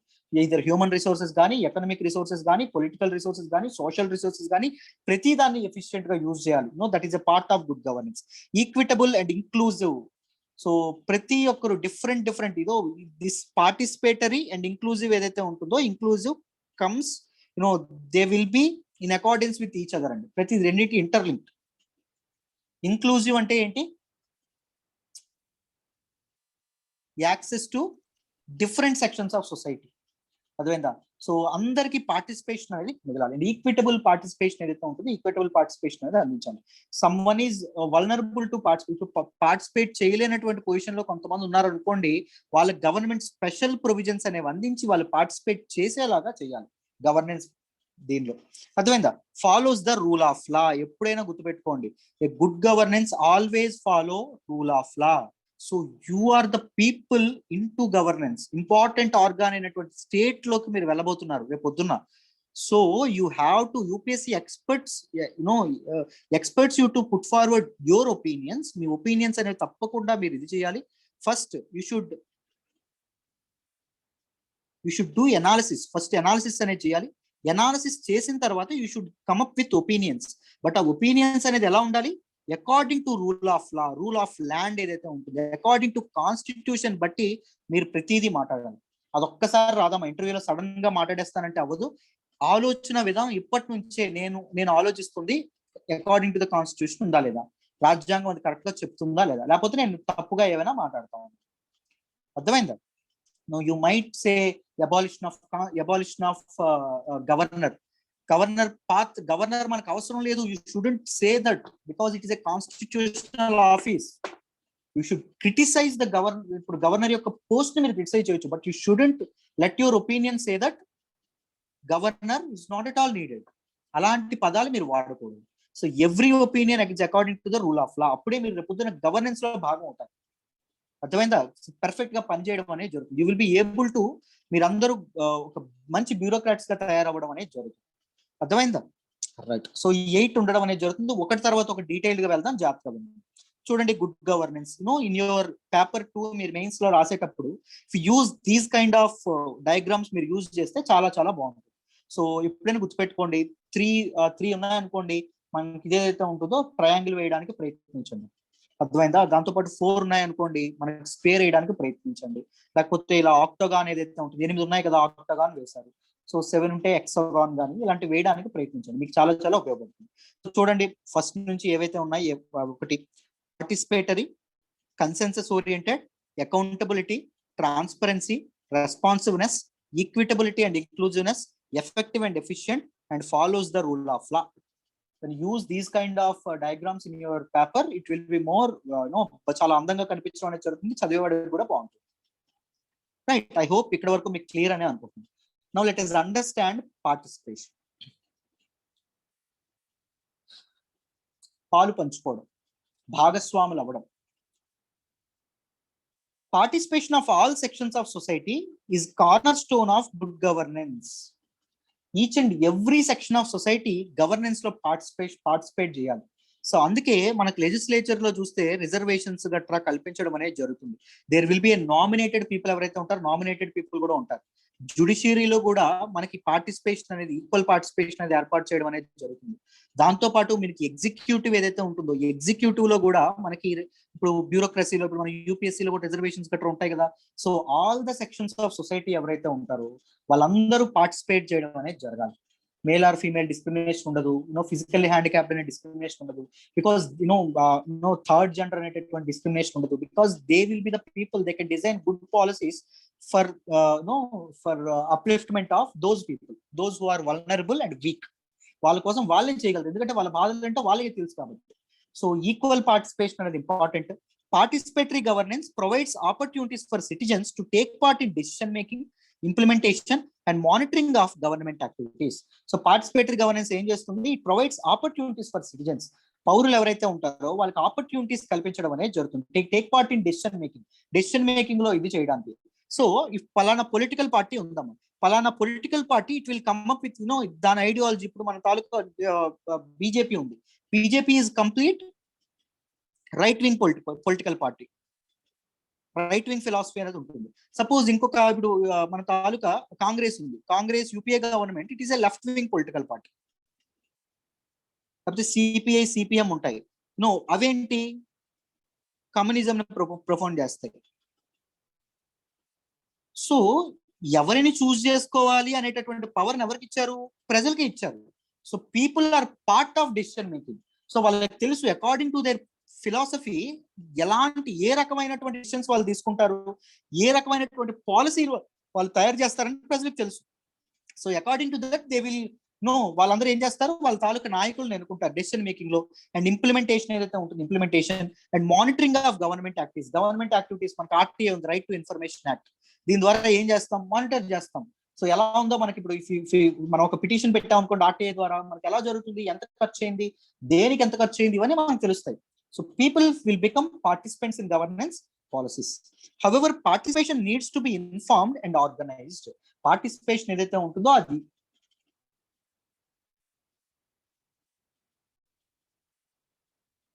రైట్ వింగ్ అంటే ఏంటి, లెఫ్ట్ వింగ్ అంటే ఏంటి చూడండి. బ్రీఫ్ గా ఎందుకు పూర్తిగా డిస్క్రైబ్ చేద్దాం. ఎథ్నోసెంట్రిసిజం అనేటటువంటి ఒక కాన్సెప్ట్ ఉంటుంది. అంటే నా ఎథ్నిక్ గ్రూపే గొప్ప, నా తాలూకు వాళ్ళే గొప్ప, అండ్ దీస్ అదర్ పీపుల్ ఎవరైతే ఉంటారో వాళ్ళు తక్కువ అని అనుకునేటటువంటిది ఏంటంటే ఎథ్నోసెంట్రిసిజం. దాన్నే రైట్ వింగ్ అని కూడా అంటారు. రైట్ వింగ్ ఎగ్జాంపుల్ మనం చెప్పుకుంటే నరేంద్ర మోడీ ఎవరైతే ఉంటారో, నరేంద్ర మోడీ హిందూయిజమే గొప్ప, హిందూయిజం అన్నిటికంటే గ్రేట్, మనుధర్మమే గొప్ప, ట్రంప్, వైట్ పీపుల్ ఆరే గొప్ప, బ్లాక్ పీపుల్ అంతా దీనిగా ఉంటుంది, అందుకే అతని పాలసీస్ లో బ్లాక్ పీపుల్ కోసం ఏం చేయాల, సో అమెరికా ఫస్ట్, రైట్, ఇలాంటి ఇవి తీసుకురావడం అనేది జరిగింది. That is right wing policies. Left wing policies ఎలా ఉంటాయి, వామపక్ష ధోరణి ఉండడం అనేది జరుగుతుంది. అంటే ఎలా ఉంటాయి, మనకి లిబర్టీస్ ఏవైతే ఉంటాయి, liberties, every one or equal, ప్రతి ఒక్కరు ఈక్వల్, ఎగాలిటేరియన్ సొసైటీ కోసం వీళ్ళు ఇది చేయడం అనేది జరుగుతుంది. అంటే ఈక్వల్ సొసైటీ, ఈక్వాలిటీ ఉండేటటువంటి సొసైటీ ఏదైతే ఉంటుందో దానికోసం ఈ లెఫ్ట్ వింగ్ పార్టీస్ అనేవి ఎక్కువగా కృషి చేయడం అనేది జరుగుతుంది. అర్థమైందా? So Congress is a left wing party. Congress sees both Hindus and Muslims in equal way. But whereas BJP, it is ethnocentric political party. It is a right-wing political party. It sees Hinduism అన్నిటికంటే ఎక్కువ, and it other religions are looked down upon. So వాళ్ళందరూ తక్కువ అని చెప్పి చూడడం అనేది జరుగుతుంది. Right, clear అమ్మ మౌనిక? పర్ఫెక్ట్. చూడండి, participatory governance provides opportunities for citizens to take part in decision making, implementation and monitoring of government activities. వీటన్నిటిలో ఉపయోగపడడం అనేది జరుగుతుంది. However, participation needs to be informed and organized. Participation ఎలా ఉండాలి, ఆర్గనైజ్డ్ వేలో ఉండాలి, informed వేలో ఉండాలి. This includes freedom of association. So participation ఒక్కసారి సడన్ గా నువ్వు రోడ్ల మీదకి వచ్చి ప్రొటెస్ట్ చేసేస్తావా? No, you have the freedom to form associations. మీ అసోసియేషన్స్ కి లీగల్ గా ఇది తీసుకునేటటువంటి ఇది కూడా ఉంది. ఫ్రీడమ్ ఆఫ్ అసోసియేషన్ మనకు ఆర్టికల్ 19 ఏదైతే ఉంటుందో ఫండమెంటల్ రైట్స్ లో ఉన్నటువంటి ఆర్టికల్ 19 ప్రొవైడ్ చేయడం అనేది జరుగుతుంది కదా. సో అసోసియేషన్స్ ఫార్మ్ చేసేటువంటి అధికారం ఉంది. ఎక్స్ప్రెషన్, ఫ్రీడమ్ ఆఫ్ ఎక్స్ప్రెషన్ కూడా మనకు ఆర్టికల్ 19 ఏదైతే ఉంటుందో 19 అనేది ఇవ్వడం అనేది జరిగింది. Right, and organised civil societies ఏవైతే ఉన్నాయి, ఎన్జిఓస్ ఏవైతే ఉన్నాయి, వాటిని ఫార్ములేట్ చేసుకునేటటువంటి అధికారం ఉంది. Through a organised way, through a informed way you can participate in governance. But unorganised వేలో నువ్వు కత్తులు కటారులు చూసుకొని రోడ్డు మీదకి ఎక్కేస్తావా అంటే దట్ ఈస్ ఎక్స్ట్రీమిజం, అతివాదం. అలాంటివి మాత్రం సాగు. అది governance policies, law and order ఏదైతే ఉంటుందో కంప్లీట్ గా ఫెయిల్ చేస్తుంది దాన్ని. అర్థమైందా? అదే మనకి ఇక్కడ చెప్పడం అనేది జరిగింది. దిస్ ఈజ్ పార్టిసిపేషన్, గుర్తుపెట్టుకోండి. So now let's look consensus oriented. ఇందాక చెప్పాను, కన్సెన్సస్ అంటే ఏంటంటే సమ్మతి, ఏకాభిప్రాయం. డిఫరెంట్ పీపుల్ ఎవరైతే ఉంటారో, డిఫరెంట్ సొసైటీలో డిఫరెంట్ ఇంట్రెస్ట్ ఉండేటటువంటి పీపుల్ ఉంటారు. నాకు రాముడు నచ్చుతాడు, నీకు అల్లా నచ్చుతాడు, వేరే ఆయనకి యేసు ప్రభు నచ్చుతాడు. అర్థమైందా? రైట్. సో ఇలా డిఫరెంట్ టేస్ట్ ఉండే వాళ్ళు ఉండడం అనేది జరుగుతుంది. ఇప్పుడు నేనున్నాను, నాకు బిర్యానీ నచ్చుతుందబ్బా, మీకు పుల్కాలు నచ్చుతాయి, లేకపోతే మీకు అదర్ కర్రీస్ నచ్చుతాయి. Different interest. మన దేశంలో దేవుడికే ఒక ఇదంటూ లేదు. రైట్. సో ఒక్కొక్కరు ఒక్కొక్క దేవుడిని ఇష్టపడతారు. ఇంకొక దేవుడు వాళ్ళకి కల్లా, ఇంకొక దేవుడు వాళ్ళకి చెడు. డిఫరెంట్ ఇంట్రెస్ట్ ఉండేటటువంటి పీపుల్ ఈ సొసైటీలో ఉంటారు. సో వాళ్ళందరి మీడియేషన్ అనేది గవర్నెన్స్ ఏదైతే ఉంటుందో గవర్నెన్స్ చేస్తున్నారు. సో వాళ్ళందరి తాలూకు అభిప్రాయాలను సేకరించి ఒక ఏకాభిప్రాయంతో ఎక్కువ మందికి ఏది వాళ్ళని హ్యాపీగా ఉంచుతుంది, ఎక్కువ మంది ఇంట్రెస్ట్ ని ఏది ఇది చేయడం, అకామిడేట్ చేయడం అనేది జరుగుతుందని ఆలోచించి పాలసీస్ అనేవి ఫ్రేమ్ చేయాలి. That is a part of good governance. What is the best interest of the whole community, దాన్ని బట్టి డెసిషన్ తీసుకోవాలి. And how this can be achieved, and achievement బట్టి కూడా ఒక ప్రాక్టికల్ మేనర్ లో డెసిషన్స్ అనేవి తీసుకోవాలి. సో ఏదైనా ప్రతి ఒక్కరికి మోస్ట్ ఆఫ్ ద పీపుల్, ఇప్పుడు చూడండి, మనం ఉన్నాం, అందరి అకౌంట్ లో ₹1,00,00,000 వేస్తానని చెప్పి గవర్నమెంట్ చెప్తుంది అనుకోండి, గవర్నమెంట్ వేస్తే బాగుంటుంది, అందరికీ ఇష్టమే. That is one of the best concepts among people. Everyone, అందరికి ₹1,00,00,000 వస్తాయి, అందరికీ కావాలి డబ్బులు. But can be achieved or not, నిజంగా సాధ్యపడుతుందా లేదా అనేటటువంటిది కూడా గవర్నెన్స్ అనేది, గుడ్ గవర్నెన్స్ అనేది చేయడం అనేది జరుగుతుంది. సో తర్వాత ఫ్యూచర్ ఇన్స్టెబిలిటీ ఏదైతే ఉంటుందో, దాంతో పాటు సస్టైనబిలిటీ ఏదైతే ఉంటుందో దాన్ని తాకట్టు పెట్టి గవర్నమెంట్ ఏ డెసిషన్ తీసుకోకూడదు. ఇప్పుడు ఇచ్చేయచ్చు ₹1,00,00,000 ప్రతి ఒక్కరికి, కానీ తర్వాత ఫ్యూచర్ ఇదేదైతే ఉంటుందో ఎకనామిక్ స్టెబిలిటీని అది పాడు చేయడం అనేది జరుగుతుంది. There will be instability in economic process కదా, ఇలాంటి డెసిషన్స్. సో అది కూడా చూడాలి. It also requires a broad and long term perspective on what is needed for sustainable human development and how to achieve the goals of such development. అర్థమైందా? So చూడండి, broad and long term perspective అనేది తప్పకుండా ఉండాలి. ఇప్పుడు BJP government ఎన్నికలు దగ్గర పడుతుందని చెప్పి ప్రతి ఒక్కరికి ₹1,00,00,000 వేసింది అనుకోండి, ఎన్నికలు అయినా ఓడిపోయింది అనుకోండి, తర్వాత వచ్చింది కాంగ్రెస్ వచ్చింది అనుకోండి, వాళ్ళు ఇబ్బంది పడతారు. సస్టైనబిలిటీ పోతుంది, దేశం యొక్క ఆర్థిక వ్యవస్థ కుప్పకూలిపోతుంది. ప్రతి ఒక్కరికి డబ్బులు ఉంటాయి కానీ ఆర్థిక వ్యవస్థ కుప్పకూలిపోతుంది, ఇన్ఫ్లేషన్ అనేది పెరిగిపోతుంది మనీ సప్లై ఉండడం వల్ల. సో ఆ రకమైనటువంటి సస్టైనబుల్ హ్యూమన్ డెవలప్మెంట్ ఏదైతే ఉంటుందో దాన్ని కూడా మెయిన్ పాయింట్ లో పెట్టుకోవాలి. ఫ్యూచర్ జనరేషన్స్ ని లాంగ్ టర్మ్ పర్స్పెక్టివ్ కూడా గవర్నెన్స్ కి, గుడ్ గవర్నెన్స్ కి తప్పకుండా ఉండాలి. గవర్నెన్స్ కి ఉన్నప్పుడే అప్పుడు అది గుడ్ గవర్నెన్స్ అవ్వడం అనేది జరుగుతుంది. This is all about consensus oriented. మూడవది చూడండి, rule of law. Good governance ఏదైతే ఉంటుందో it requires fair legal frameworks that are enforce impartially. So impartial గా ప్రతి ఒక్కరికి పార్టిసిపేట్ చేయాలి, ప్రతి ఒక్కరికి లీగల్ ఫ్రేమ్వర్క్ సరిగ్గా ఉండడం అనేది జరగాలి, ప్రతి ఒక్కరి అప్లిఫ్ట్మెంట్ కోసం పాటుపడాలి. అర్థమైందా? సో ఇప్పుడు సపోజ్ రియల్ ఎస్టేట్ వాళ్ళు ఉన్నారు, మన తాలూకా స్టేట్ లో రియల్ ఎస్టేట్ వాళ్ళు ₹1,00,000 కంటే ఒక ప్లాట్ ఎక్కువ అమ్మకూడదని చెప్పారు అనుకోండి, ఈ రియల్ ఎస్టేట్ వాళ్ళు ఎవరైతే ఉంటారో వీళ్ళు నష్టపోతారు. So it is impartial to these kind of businessman ఎవరైతే ఉంటారో వాళ్ళు. So government fair legal frameworks చేయాలి and they are enforced impartially. So ఒకరికి ఎక్కువ, ఒకరికి స్పెషల్ ప్రివిలేజెస్, ఒకరికి తక్కువ ప్రివిలేజెస్ ఇవి మాత్రం ఉండకూడదు. It also requires full protection of human rights. Human rights అనేది ప్రొటెక్ట్ చేయాలి. మానవ హక్కులు ఏవైతే ఉన్నాయో those are the rights just by the virtue of, మీరు జస్ట్ మనుషులైనందుకు మీకు ప్రొవైడ్ చేసేటటువంటి రైట్స్, హ్యూమన్ రైట్స్. అందరికి ఫుల్ ప్రొటెక్షన్ అనేది అందించాలి హ్యూమన్ రైట్స్ కి. Particularly those of minorities and vulnerable sections of the society. Those are weaker sections of the society, those who are vulnerable, those who can be affected very easily. ఆ sections of society ఎవరైతే ఉంటారో వాళ్ళందరినీ సంరక్షిస్తూ government policy making అనేది, decision making అనేది చేయాలి. And independent judiciary and an impartial and incorruptible police force is sine qua non for impartial enforcement. So impartial enforcement కి ఉండాలంటే ఇండిపెండెంట్ జ్యుడిషియరీ అనేది ఉండాలి. అందుకే ఇండిపెండెంట్ జ్యుడిషియరీ ఏదైతే ఉంటుందో this is a part of, చెప్పండి, స్టేట్.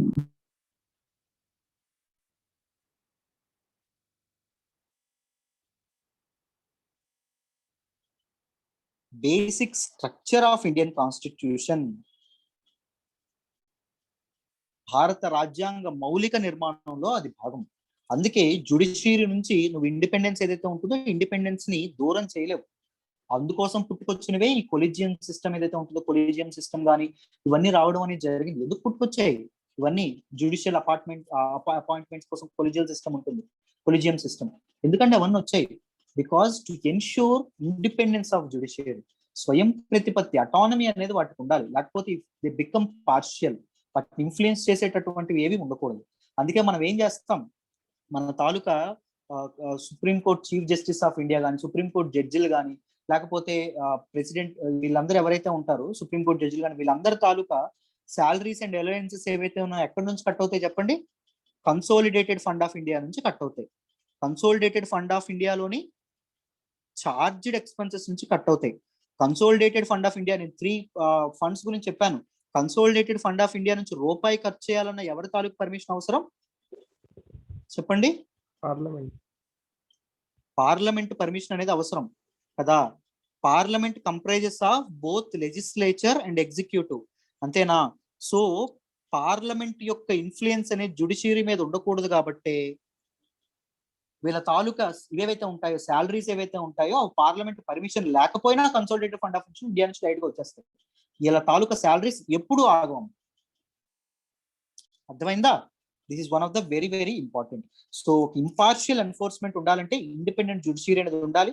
దాంతో పాటు ఇన్కరప్టబుల్ పోలీస్ ఫోర్స్ అనేది, కరప్షన్ లెస్ పోలీస్ ఫోర్స్ ఏదైతే ఉంటుందో అది కూడా తప్పకుండా ఉండాలి.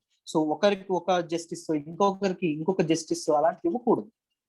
అర్థమైందా? That is the main important characteristic of good governance. I hope it is clear. Next, transparency, పారదర్శకత ఉండాలి. అక్కడ ఏం జరుగుతుందో బయటికి కనిపించాలి. మధ్యలో ఒక అర్థం మాత్రమే ఉండాలి. మధ్యలో నువ్వేమైనా గాడ్ నిర్మిస్తే కుదరదండి. అర్థమైందా? సో అక్కడ ఏం జరుగుతుందో, అవతల ఏం జరుగుతుందో యువతల ప్రజలకు తప్పకుండా కనిపించాలి.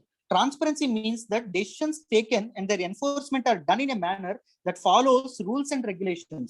Rules and regulations ఏవైతే ఉన్నాయి, rules and regulations and follow to enforcement అనేది ఈ గవర్నెన్స్ ఏదైతే ఉంటుందో అది జరగాలి. It also means that information is freely available in easily understandable forms and directly accessible to those who will be affected by such decisions and their enforcement.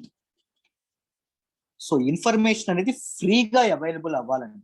అదే ప్రతి ఒక్కరికి information తెలియాలి, ఎలా జరుగుతుంది, ఎంత కేటాయించారు, ఎంత విడుదలవుతుంది, ఎవరు ఏం పని చేస్తా ఉన్నారు అని తెలియాలి. దాంతో పాటు అండర్స్టాండబుల్ ఫార్మాట్ లో ఉండాలి ప్రతి ఒక్కరికి. అందుకే మనం ఏం చేస్తాం, మన తాలూకు 22 షెడ్యూల్డ్ లాంగ్వేజెస్ ఏవైతే ఉంటాయో, సెంట్రల్ గవర్నమెంట్ ఏ నిర్ణయం తీసుకున్నా, ఏ స్కీమ్ అనౌన్స్ చేసినా, ఇది 22 షెడ్యూల్డ్ లాంగ్వేజెస్ ఏవైతే ఉంటాయి, షెడ్యూల్డ్ లాంగ్వేజెస్ లో తప్పకుండా ఉంటాయి. ఇవి 8th షెడ్యూల్ లో ఉండడం అనేది జరుగుతుంది. చెప్పుకున్నాం కదా ఆర్ట్ అండ్ కల్చర్ లో 8th షెడ్యూల్ లో ఉన్నటువంటి 22 లాంగ్వేజెస్ ఏవైతే ఉంటాయో, ఈ 22 లాంగ్వేజెస్ లో కూడా ట్రాన్స్లేట్ చేస్తారు. ఎందుకు, ఇన్ఫర్మేషన్ అనేది ప్రతి ఒక్కరికి అర్థం కావాలి. అర్థమైందా? And directly accessible to those who will be affected by such decisions. So ఆ డెసిషన్స్ కి ఎవరైతే ఎక్కువ ఎఫెక్ట్ అవుతారో, ఇప్పుడు ఎస్సీ ఎస్టీస్ మీద ఏమైనా పాలసీస్ తీసుకొచ్చారనుకోండి, లేకపోతే మెడికల్ సర్వీసెస్ మీద ఏదైనా పాలసీ, ఇప్పుడు చూడండి సపోజ్ రీసెంట్ గా మనకి ఏం తీసుకొచ్చారు అంటే, మనకి గర్భిణీ స్త్రీలు ఎవరైతే ఉంటారో వాళ్ళ కోసం ఒక చట్టం అనేది చేయడం అనేది జరిగిందమ్మా. ఏం చట్టం చేశారు, మనకి టెర్మినేషన్ ఆఫ్ మెడికల్ ప్రెగ్నెన్సీ ఏదైతే ఉంటుందో దాన్ని 20 నుంచి 24 వీక్స్ కి పొడిగించడం అనేది జరిగింది. So who are the people that who will be affected with this decision అంటే, ఎవరైతే గర్భిణీ స్త్రీలు ఎవరైతే ఉంటారో, గర్భిణీ స్త్రీలు, వాళ్ళ కుటుంబాలు. సో వాళ్ళందరూ ఎవరైతే ఉంటారో వాళ్ళకి తప్పకుండా డైరెక్ట్ గా యాక్సెసిబుల్ ఉండాలి ఇన్ఫర్మేషన్ ఏదైతే ఉంటుందో ఇన్ఫర్మేషన్. సో అప్పుడే వాళ్ళు ఆ సేవలు ఏవైతే ఉంటాయో వాటిని ఉపయోగించుకోగలరు. So good governance always ensures transparency. అదేవిధంగా పారదర్శకత ఏదైతే ఉంటుందో పారదర్శకత ఎన్ష్యూర్ చేయడం అనేది జరుగుతుంది. I hope it is clear. Next చూడండి. It also means that enough information is provided, and that is provided in easily understandable forms and media. Easily understandable form లో ఉండాలి. అండ్ ప్రొవైడ్ చేసినటువంటి ఇన్ఫర్మేషన్ ఏదైతే ఉంటుందో ఆ ఇన్ఫర్మేషన్ అనేది సరిగ్గా సరిపోవాలి. ఏదైతే జరుగుతుందో అది పర్ఫెక్ట్ గా ఇదవ్వడం అనేది జరగాలి. అర్థమైంది? యేసు బాబు అలా చేయకూడదమ్మా, రైట్, అలా చేయకూడదమ్మా, right. For example, in India, the Right to Information Act has been powerful instrument in the hands of people to ensure transparency in the decision-making process of executive. Right to Information Act అనేది ఏం చేస్తుంది, last నేను మన YouTube లో కూడా పెట్టడం అనేది జరిగింది. దాంతో పాటు మన క్లాస్ లో కూడా డీటెయిల్డ్ గా చెప్పుకున్నాం. రైట్ టు ఇన్ఫర్మేషన్ యాక్ట్ ఏం చేస్తుంది, ఇట్ ఎన్ష్యూర్స్ ట్రాన్స్పరెన్సీ. ఏం జరుగుతుందో మనం అడగొచ్చు, అడిగితే వాళ్ళు మనకి ఇన్ఫర్మేషన్ అనేది ఇవ్వడం అనేది జరుగుతుంది. This is a corner stone of democracy అని కూడా చెప్పుకున్నాం. ప్రజాస్వామ్యం నిలబడాలి అంటే ఇన్ఫర్మేషన్ అనేది ప్రతి ఒక్కరికి అందాలి. Because it is a very important aspect of good governance. Next accountability ఏదైతే ఉంటుందో, అకౌంటబిలిటీ చూడండి, బాధ్యత వహించడం, బాధ్యత తీసుకోవడం. Accountability is the acknowledgement and assumption of responsibility for actions, products, decisions and policies. Government తీసుకున్నటువంటి పాలసీస్, గవర్నమెంట్ తీసుకున్నటువంటి డెసిషన్స్, గవర్నమెంట్ చేసినటువంటి యాక్షన్స్, వాటి ద్వారా వచ్చినటువంటి ప్రొడక్ట్స్, వాటి ద్వారా వచ్చినటువంటి కన్సిక్వెన్సెస్ ఏవైతే ఉంటాయో ప్రతి దానికి ప్రభుత్వం ఏదైతే ఉంటుందో ప్రభుత్వం అకౌంటబుల్ గా ఉండాలి, బాధ్యత అనేది వహించాలి. The components of accountability are answerability, sanction and redress and system improvement. So మన తాలూకా ఏదైతే ఉంటుందో అకౌంటబిలిటీలో కంపోనెంట్స్ ఏముంటాయి, ఆన్సరబిలిటీ, జవాబుదారీతనం ఏదైతే ఉంటుందో జవాబుదారీతనం, శాంక్షన్ ఏదైతే ఉంటుందో వివిధ రకాలైనటువంటి ఇవేవైతే ఉంటాయో, ఐ మీన్ గ్రాంట్స్ రూపంలో కానీ వాళ్ళకి కావాల్సినటువంటి according to the interest of people వాళ్ళకి అందించడం కానీ, అండ్ రిడ్రెస్ ఏదైతే ఉంటుందో రిడ్రెస్ అంటే ఏంటండి,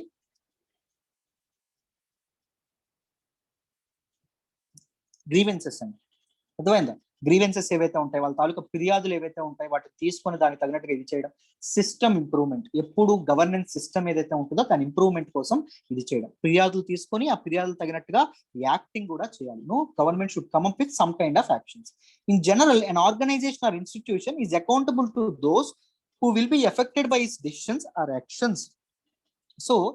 సో ఎవరైతే ఆ డెసిషన్స్ వల్ల, పర్టికులర్ డెసిషన్ వల్ల ఎవరైతే ఇంపాక్ట్ ఎవరి మీద అయితే పడుతుందో, ఎవరి మీద అయితే ఎఫెక్ట్ అనేది పడుతుందో వాళ్ళకి అకౌంటబుల్ గా, జవాబుదారీతనంగా ప్రభుత్వం అనేది తప్పకుండా ఉండాలి. ఆల్రెడీ ట్రాన్స్పరెన్సీలో మాట్లాడుకున్నాం కదా, అది. Accountability cannot be enforce without transparency and the rule of law. Very good. Accountability ఏదైతే ఉంటుందో ఇది సాధ్యపడదు ఎప్పుడు ట్రాన్స్పరెన్సీ అనేది లేకపోతే. ప్రజలకి ఏం జరుగుతుందో తెలియకపోతే ప్రజలు రిడ్రెస్, గ్రీవెన్సెస్ అనేవి పెట్టుకోకపోతే గవర్నమెంట్ సిస్టమ్ ఇంప్రూవ్ చేయదు. Right, there should be dissent. ఆ డిసెంట్ ఎప్పుడు వస్తుంది, ఏం జరుగుతుందో తెలిసినప్పుడు వస్తుంది. అర్థమైందా? ఇప్పుడు ఒక అర్థమైనటువంటి నేను ఒక క్లాస్ చెప్పాను అనుకోండి, క్లాస్ అనేది బాగుందో బాగాలేదో మీరు ఎలా చెప్తారు? క్లాస్ విన్న తర్వాతే చెప్తారు. క్లాస్ వినకుండా చెప్పగలరా? చెప్పలేరు. సో గవర్నెన్స్ పాలసీస్ ఎగ్జిక్యూషన్ అనేది బాగా ఉందా లేదని ఎలా తెలుస్తుంది? అది ఎలా జరుగుతుందో తెలిసినప్పుడే తెలుస్తుంది. అంతే కదా. దాంతో పాటు రూల్ ఆఫ్ లా ఏదైతే ఉంటుందో, రూల్ ఆఫ్ లా అంటే ఏంటి? రూల్స్ అండ్ రెస్ట్రిక్షన్స్ ఏవైతే ఉన్నాయో దాన్ని బట్టి ఎన్ఫోర్స్ అవ్వడం, according to rules and restrictions, according to the law of the land, దాన్ని బట్టి ఇవి ఎన్ఫోర్స్ అవ్వడం ఏదైతే ఉంటుందో it is also a part of accountability. Clear అందరికి? If it is clear type చేస్తామా సార్? అకౌంటబుల్ కి ఏదైనా ఒక ఇన్స్టిట్యూషన్ ఎలా వర్క్ చేస్తుంది ఎగ్జాంపుల్ ఇవ్వండి sir. Any grievance redressal mechanism. ఇప్పుడు ఆర్టీఐ ఉంది, సపోజ్ ఆర్టీఐ ఏం చేస్తుంది? మన తాలూకు ఇన్ఫర్మేషన్ ఏదైతే ఉంటుందో మనం ఇన్ఫర్మేషన్ అడిగితే ఇన్ఫర్మేషన్ ప్రొవైడ్ చేయడం అనేది జరుగుతుంది. ఆ ఇన్ఫర్మేషన్ పట్టుకొని నువ్వు ఎక్కడికి వెళ్తావు? ఒకవేళ నీకు ఏమైనా దీనిగా ఉందనుకోండి, నీ గ్రీవెన్స్ ఎక్కడ చెప్పుకుంటావు? దెర్ ఈస్ ఆర్టికల్ 32, మీ కాన్స్టిట్యూషనల్ రెమెడీస్ ఏవైతే ఉంటాయో అది ప్రొవైడ్ చేస్తుంది. నువ్వు తిన్నగా కోర్టుకి వెళ్తావు, because that is a grievance redressal mechanism. Simple. That ensures accountability. లేకపోతే నువ్వేం చేస్తావు? పర్టికులర్ ఇన్స్టిట్యూషన్ ఉంది, ఆ ఇన్స్టిట్యూషన్ తో మీకు ఇబ్బంది ఉంది, సో ఏం చేస్తావు? ఆ గ్రీవెన్స్ ఏదైతే ఉంటుందో గ్రీవెన్స్ పై అధికారికి అప్పగించడం అనేది జరుగుతుంది. నీకు రేషన్ కార్డు రాలేదు, ఏం చేస్తావు? కలెక్టరేట్ లో ఉండేటటువంటి సివిల్ సప్లైస్ డిపార్ట్మెంట్కి వెళ్ళి నీ ఫిర్యాదు అనేది చెప్పుకుంటావు, because those are the ones they will resolve your grievances. అర్థమైందా? ప్రభుత్వం అనేది అకౌంటబుల్ గా నీ గ్రీవెన్స్ అనేది, ఒకవేళ నీ గ్రీవెన్స్ అనేది ప్రభుత్వం క్లియర్ చేసింది అనుకోండి, సాల్వ్ చేసింది అనుకోండి, government is accountable to you. If it is solve చేయకపోయేది అనుకోండి, government is not at all accountable to you, because those people ఎవరైతే ఉన్నారో they are part of executive itself is a part of which stakeholder of governance? Executive అనేది state. Any redressal, any grievance redressal mechanism, corporate grievance redressal mechanism కానీ anything, best grievance redressal mechanism మీరు చూసుకుంటే courts. Simple. Clear? yes sir, clear.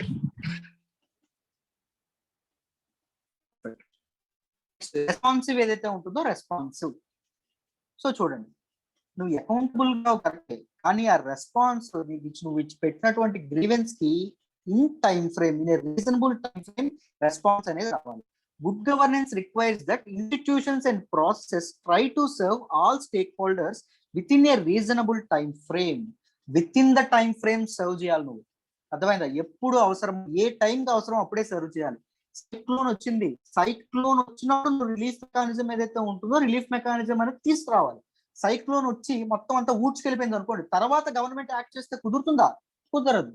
With in the reasonable time frame నువ్వు పరిపాలన చేపట్టగలిగితే, నువ్వు చేస్తే దాన్ని మనం గవర్నెన్స్ అంటాం. Redressal of citizen grievances, citizen orientation, delivery of services are key component of responsible governance. Citizen grievances ఏవైతే వాళ్ళకు ఉన్నటువంటి సమస్యలు ఏవైతే ఉంటాయో వాటిని చేయడం, సిటిజన్ ఫ్రెండ్లీనెస్ గా ఉంటాయి, సిటిజన్ ఫ్రెండ్లీనెస్, వీటన్నింటినీ చేయడం గుడ్ గవర్నెన్స్ భాగాలు అనడం జరుగుతుంది. What mean by citizen orientation?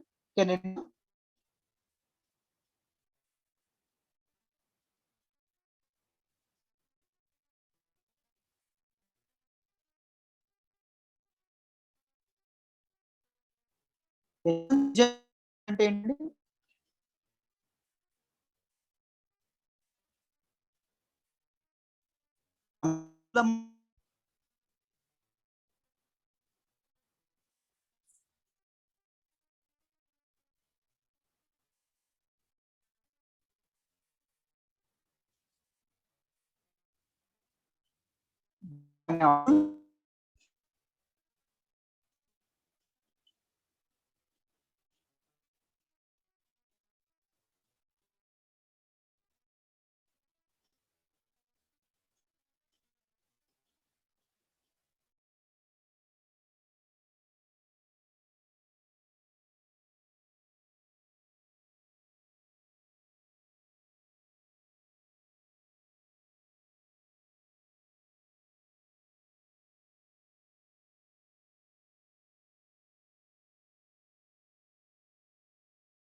మేము అడుగుతున్నామని ఇప్పుడు నా మాట వినిపిస్తుందా?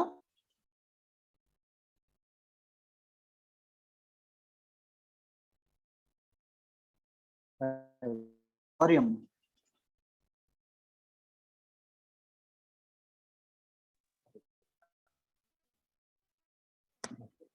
You are audible, sir. No.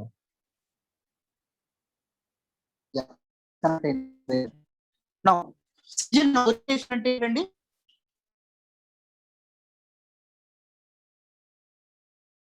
Citizen orientation అంటే ఏంటి? ఓకే, బ్రేక్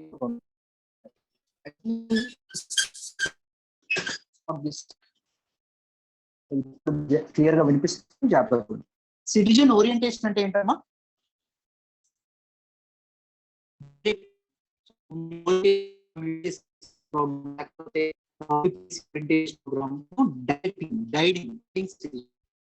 సో అన్ని మన తాలూకా రెస్పాన్సిబుల్ గవర్నెన్స్ లో భాగం అవ్వడం అనేది జరుగుతుంది.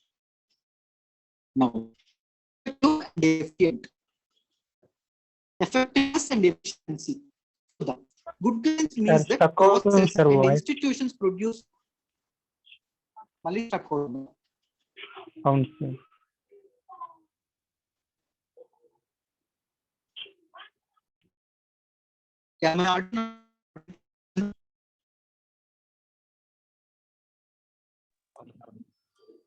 వాయిస్ బ్రేక్ అవుతుంది సార్. బ్రేక్ అవుతుందా? Yes sir.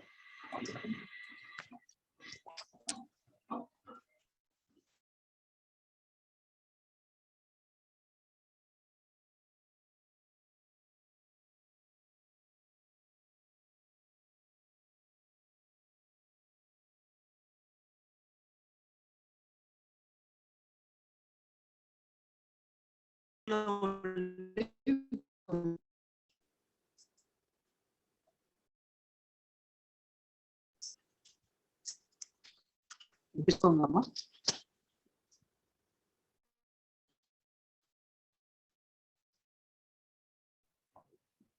Yes sir.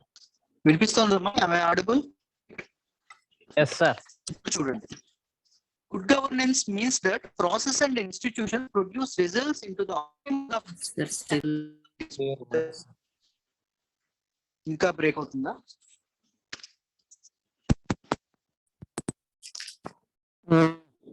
ఎందుకు?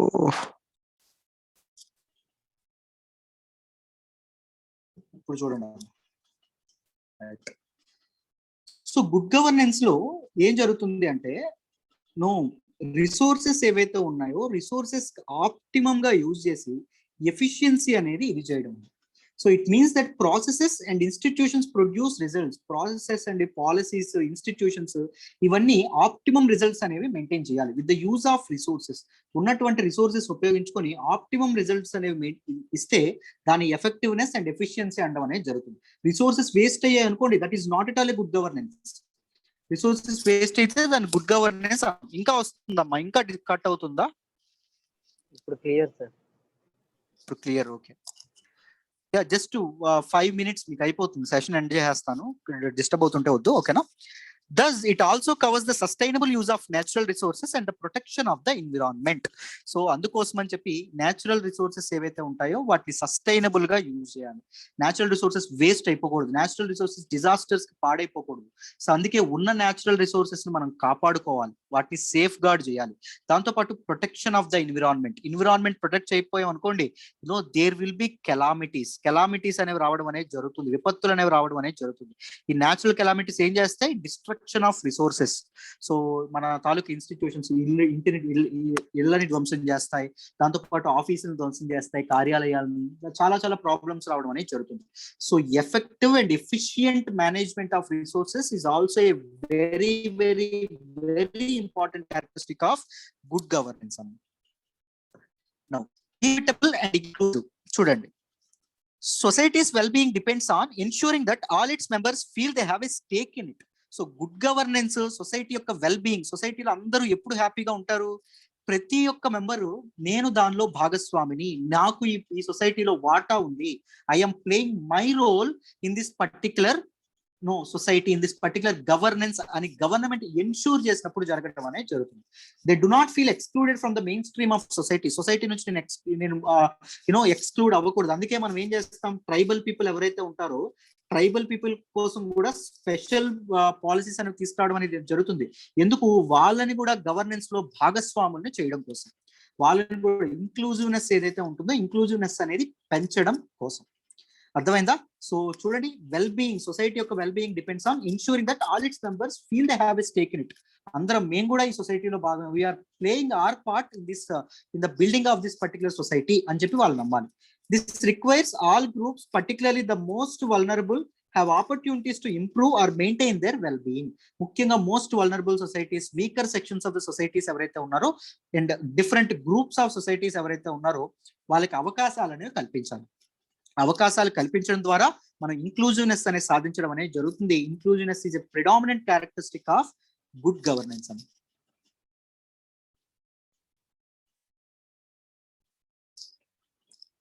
రైట్? సో ఇంక్లూజివ్నెస్ కూడా ఉండాలి. When you frame policies in future, ఈ 8 పాలసీస్ ఏవైతే ఉన్నాయి, 8 క్యారెక్టరిస్టిక్స్ ఏవైతే ఉన్నాయో వాటిని దృష్టిలో పెట్టుకోండి ఎప్పుడైనా. ఓకేనా? ఇది మీకు తర్వాత కూడా గవర్నెన్స్ మీకు తర్వాత కూడా ఉపయోగపడడం అనేది జరుగుతుంది when you become a bureaucrat. So always ఈ 8 ఏవైతే ఉన్నాయో 8తో పాటు కొంతమంది ఏం చెప్తారంటే, many sources strategic vision as the 9th principle of good governance. ఒక స్ట్రాటజిక్ విజన్ ఏదైతే ఉంటుందో విజన్ అనేది ఉండాలి. సో ఒక broad and long term perspective ఉండాలి. ఫ్యూచర్ లో ఇది ఉపయోగపడుతుందా లేదా అని కూడా ఆలోచించాలి. అదే ఫ్యూచర్ లో ఇది మనకి రిజల్ట్స్ తీసుకొస్తుందా లేదా అనేటటువంటి దీన్ని కూడా ఆలోచించడం అనేది జరగాలి. ఇప్పుడు సపోజ్ గవర్నమెంట్ ఉంది, గవర్నమెంట్ అనేది హాస్పిటల్స్ అనేవి నిర్మించట్లేదు అనుకోండి, లేకపోతే కేర్ అనేది లేదనుకోండి, మనకి సపోజ్ ఈ హైజీన్ గురించి, వీటి గురించి, స్వచ్ఛ భారత్ గురించి అవేర్నెస్ అనేది కల్పించలేదు అనుకోండి, తర్వాత ఏం జరుగుతుంది? ప్రజల్లో ఈ వ్యాధులు ఏవైతే ఉంటాయో వ్యాధులు పెరిగిపోతాయి. అండ్ తర్వాత ఈ ప్రజల నుంచి వ్యాధుల్ని కాపాడేటువంటి బాధ్యత ఎవరిది? మళ్ళీ గవర్నమెంట్ది.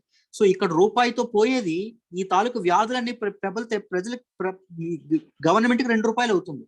సో ఫ్యూచర్ పర్స్పెక్టివ్ ని ఆలోచించి కూడా, ఇప్పటికీ అది నీడ్ ఆఫ్ ద అవర్ కాకపోవచ్చు, బట్ ఫ్యూచర్ పర్స్పెక్టివ్ ని కూడా ఆలోచించి, ఫ్యూచర్ కెలామిటీస్, ఫ్యూచర్ డిస్ట్రెస్ ని కూడా ఆలోచించి పాలసీస్ తయారు చేసేవాడే నిజమైనటువంటి ఇంపార్టెంట్ గుడ్ గవర్నెన్స్ లో భాగం అవ్వడం అనేది జరుగుతుంది. Right? So a broad and long term perspective on good governance and human development is required. Human development కోసం ఇది చేసే వాళ్ళు ఉన్న లాంగ్ టర్మ్ పర్స్పెక్టివ్ అనేది తప్పకుండా ఉండాలి. There is also an understanding of the historical, cultural and social complexities in which the perspective is grounded.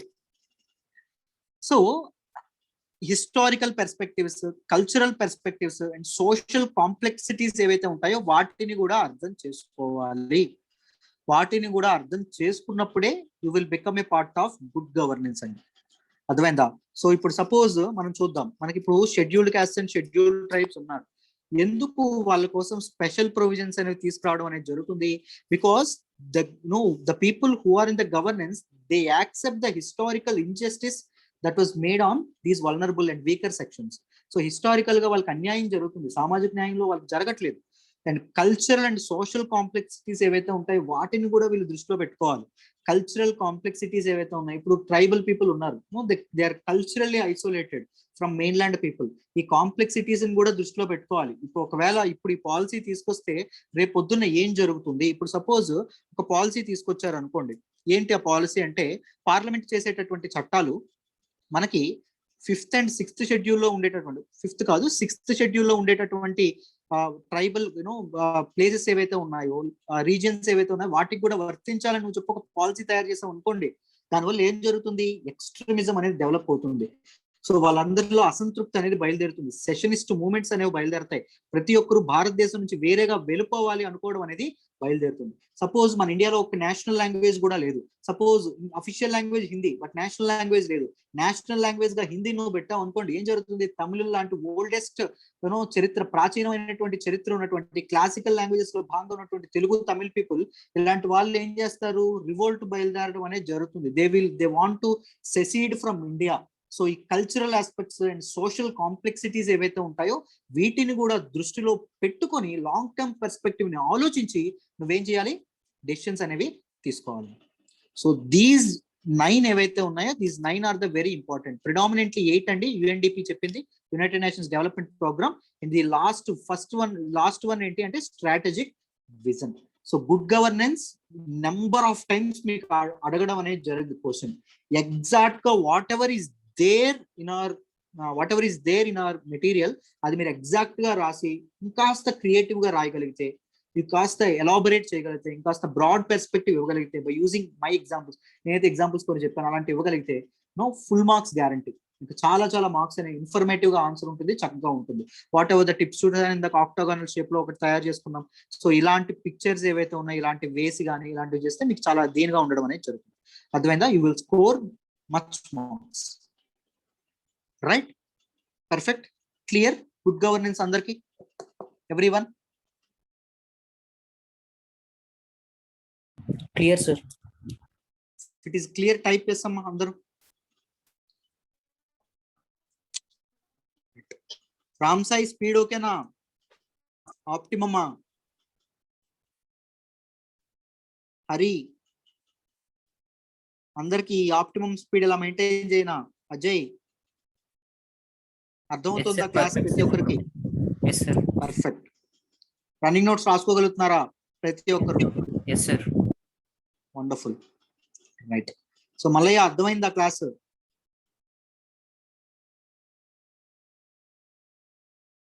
Arun, Shyam అందరికి అర్థమైందా?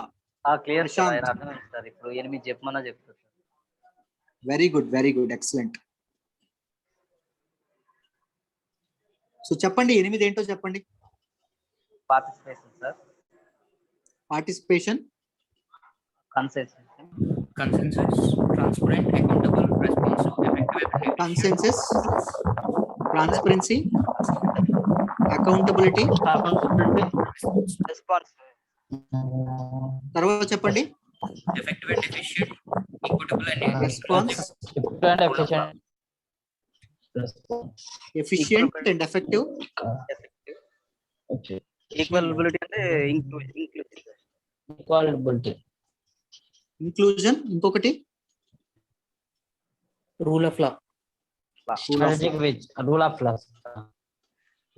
9వది ఏంటి? Strategic vision. Excellent, excellent. Right, very good, very good. So you people can elaborate these things, right? Elaborate చేయగలరా? Yes sir. Very good, perfect. So let's call it a day then. మళ్ళీ రేపు కలుద్దాము. సో అమ్మా Mounika, it will be uploaded in our app. Those who subscribe to our courses వాళ్ళకి PPT అందుబాటులో ఉంటుంది, app లో అప్లోడ్ అవుతుందమ్మా. ఓకేనా? So clear. సో రైట్, రేపు మళ్ళీ క్లాస్ లో కలుద్దాం. రేపు కూడా ట్రై క్లాస్ ఇస్తాను, వీలైతే అటెండ్ అవ్వడానికి ప్రయత్నించండి. Right, thank you sir.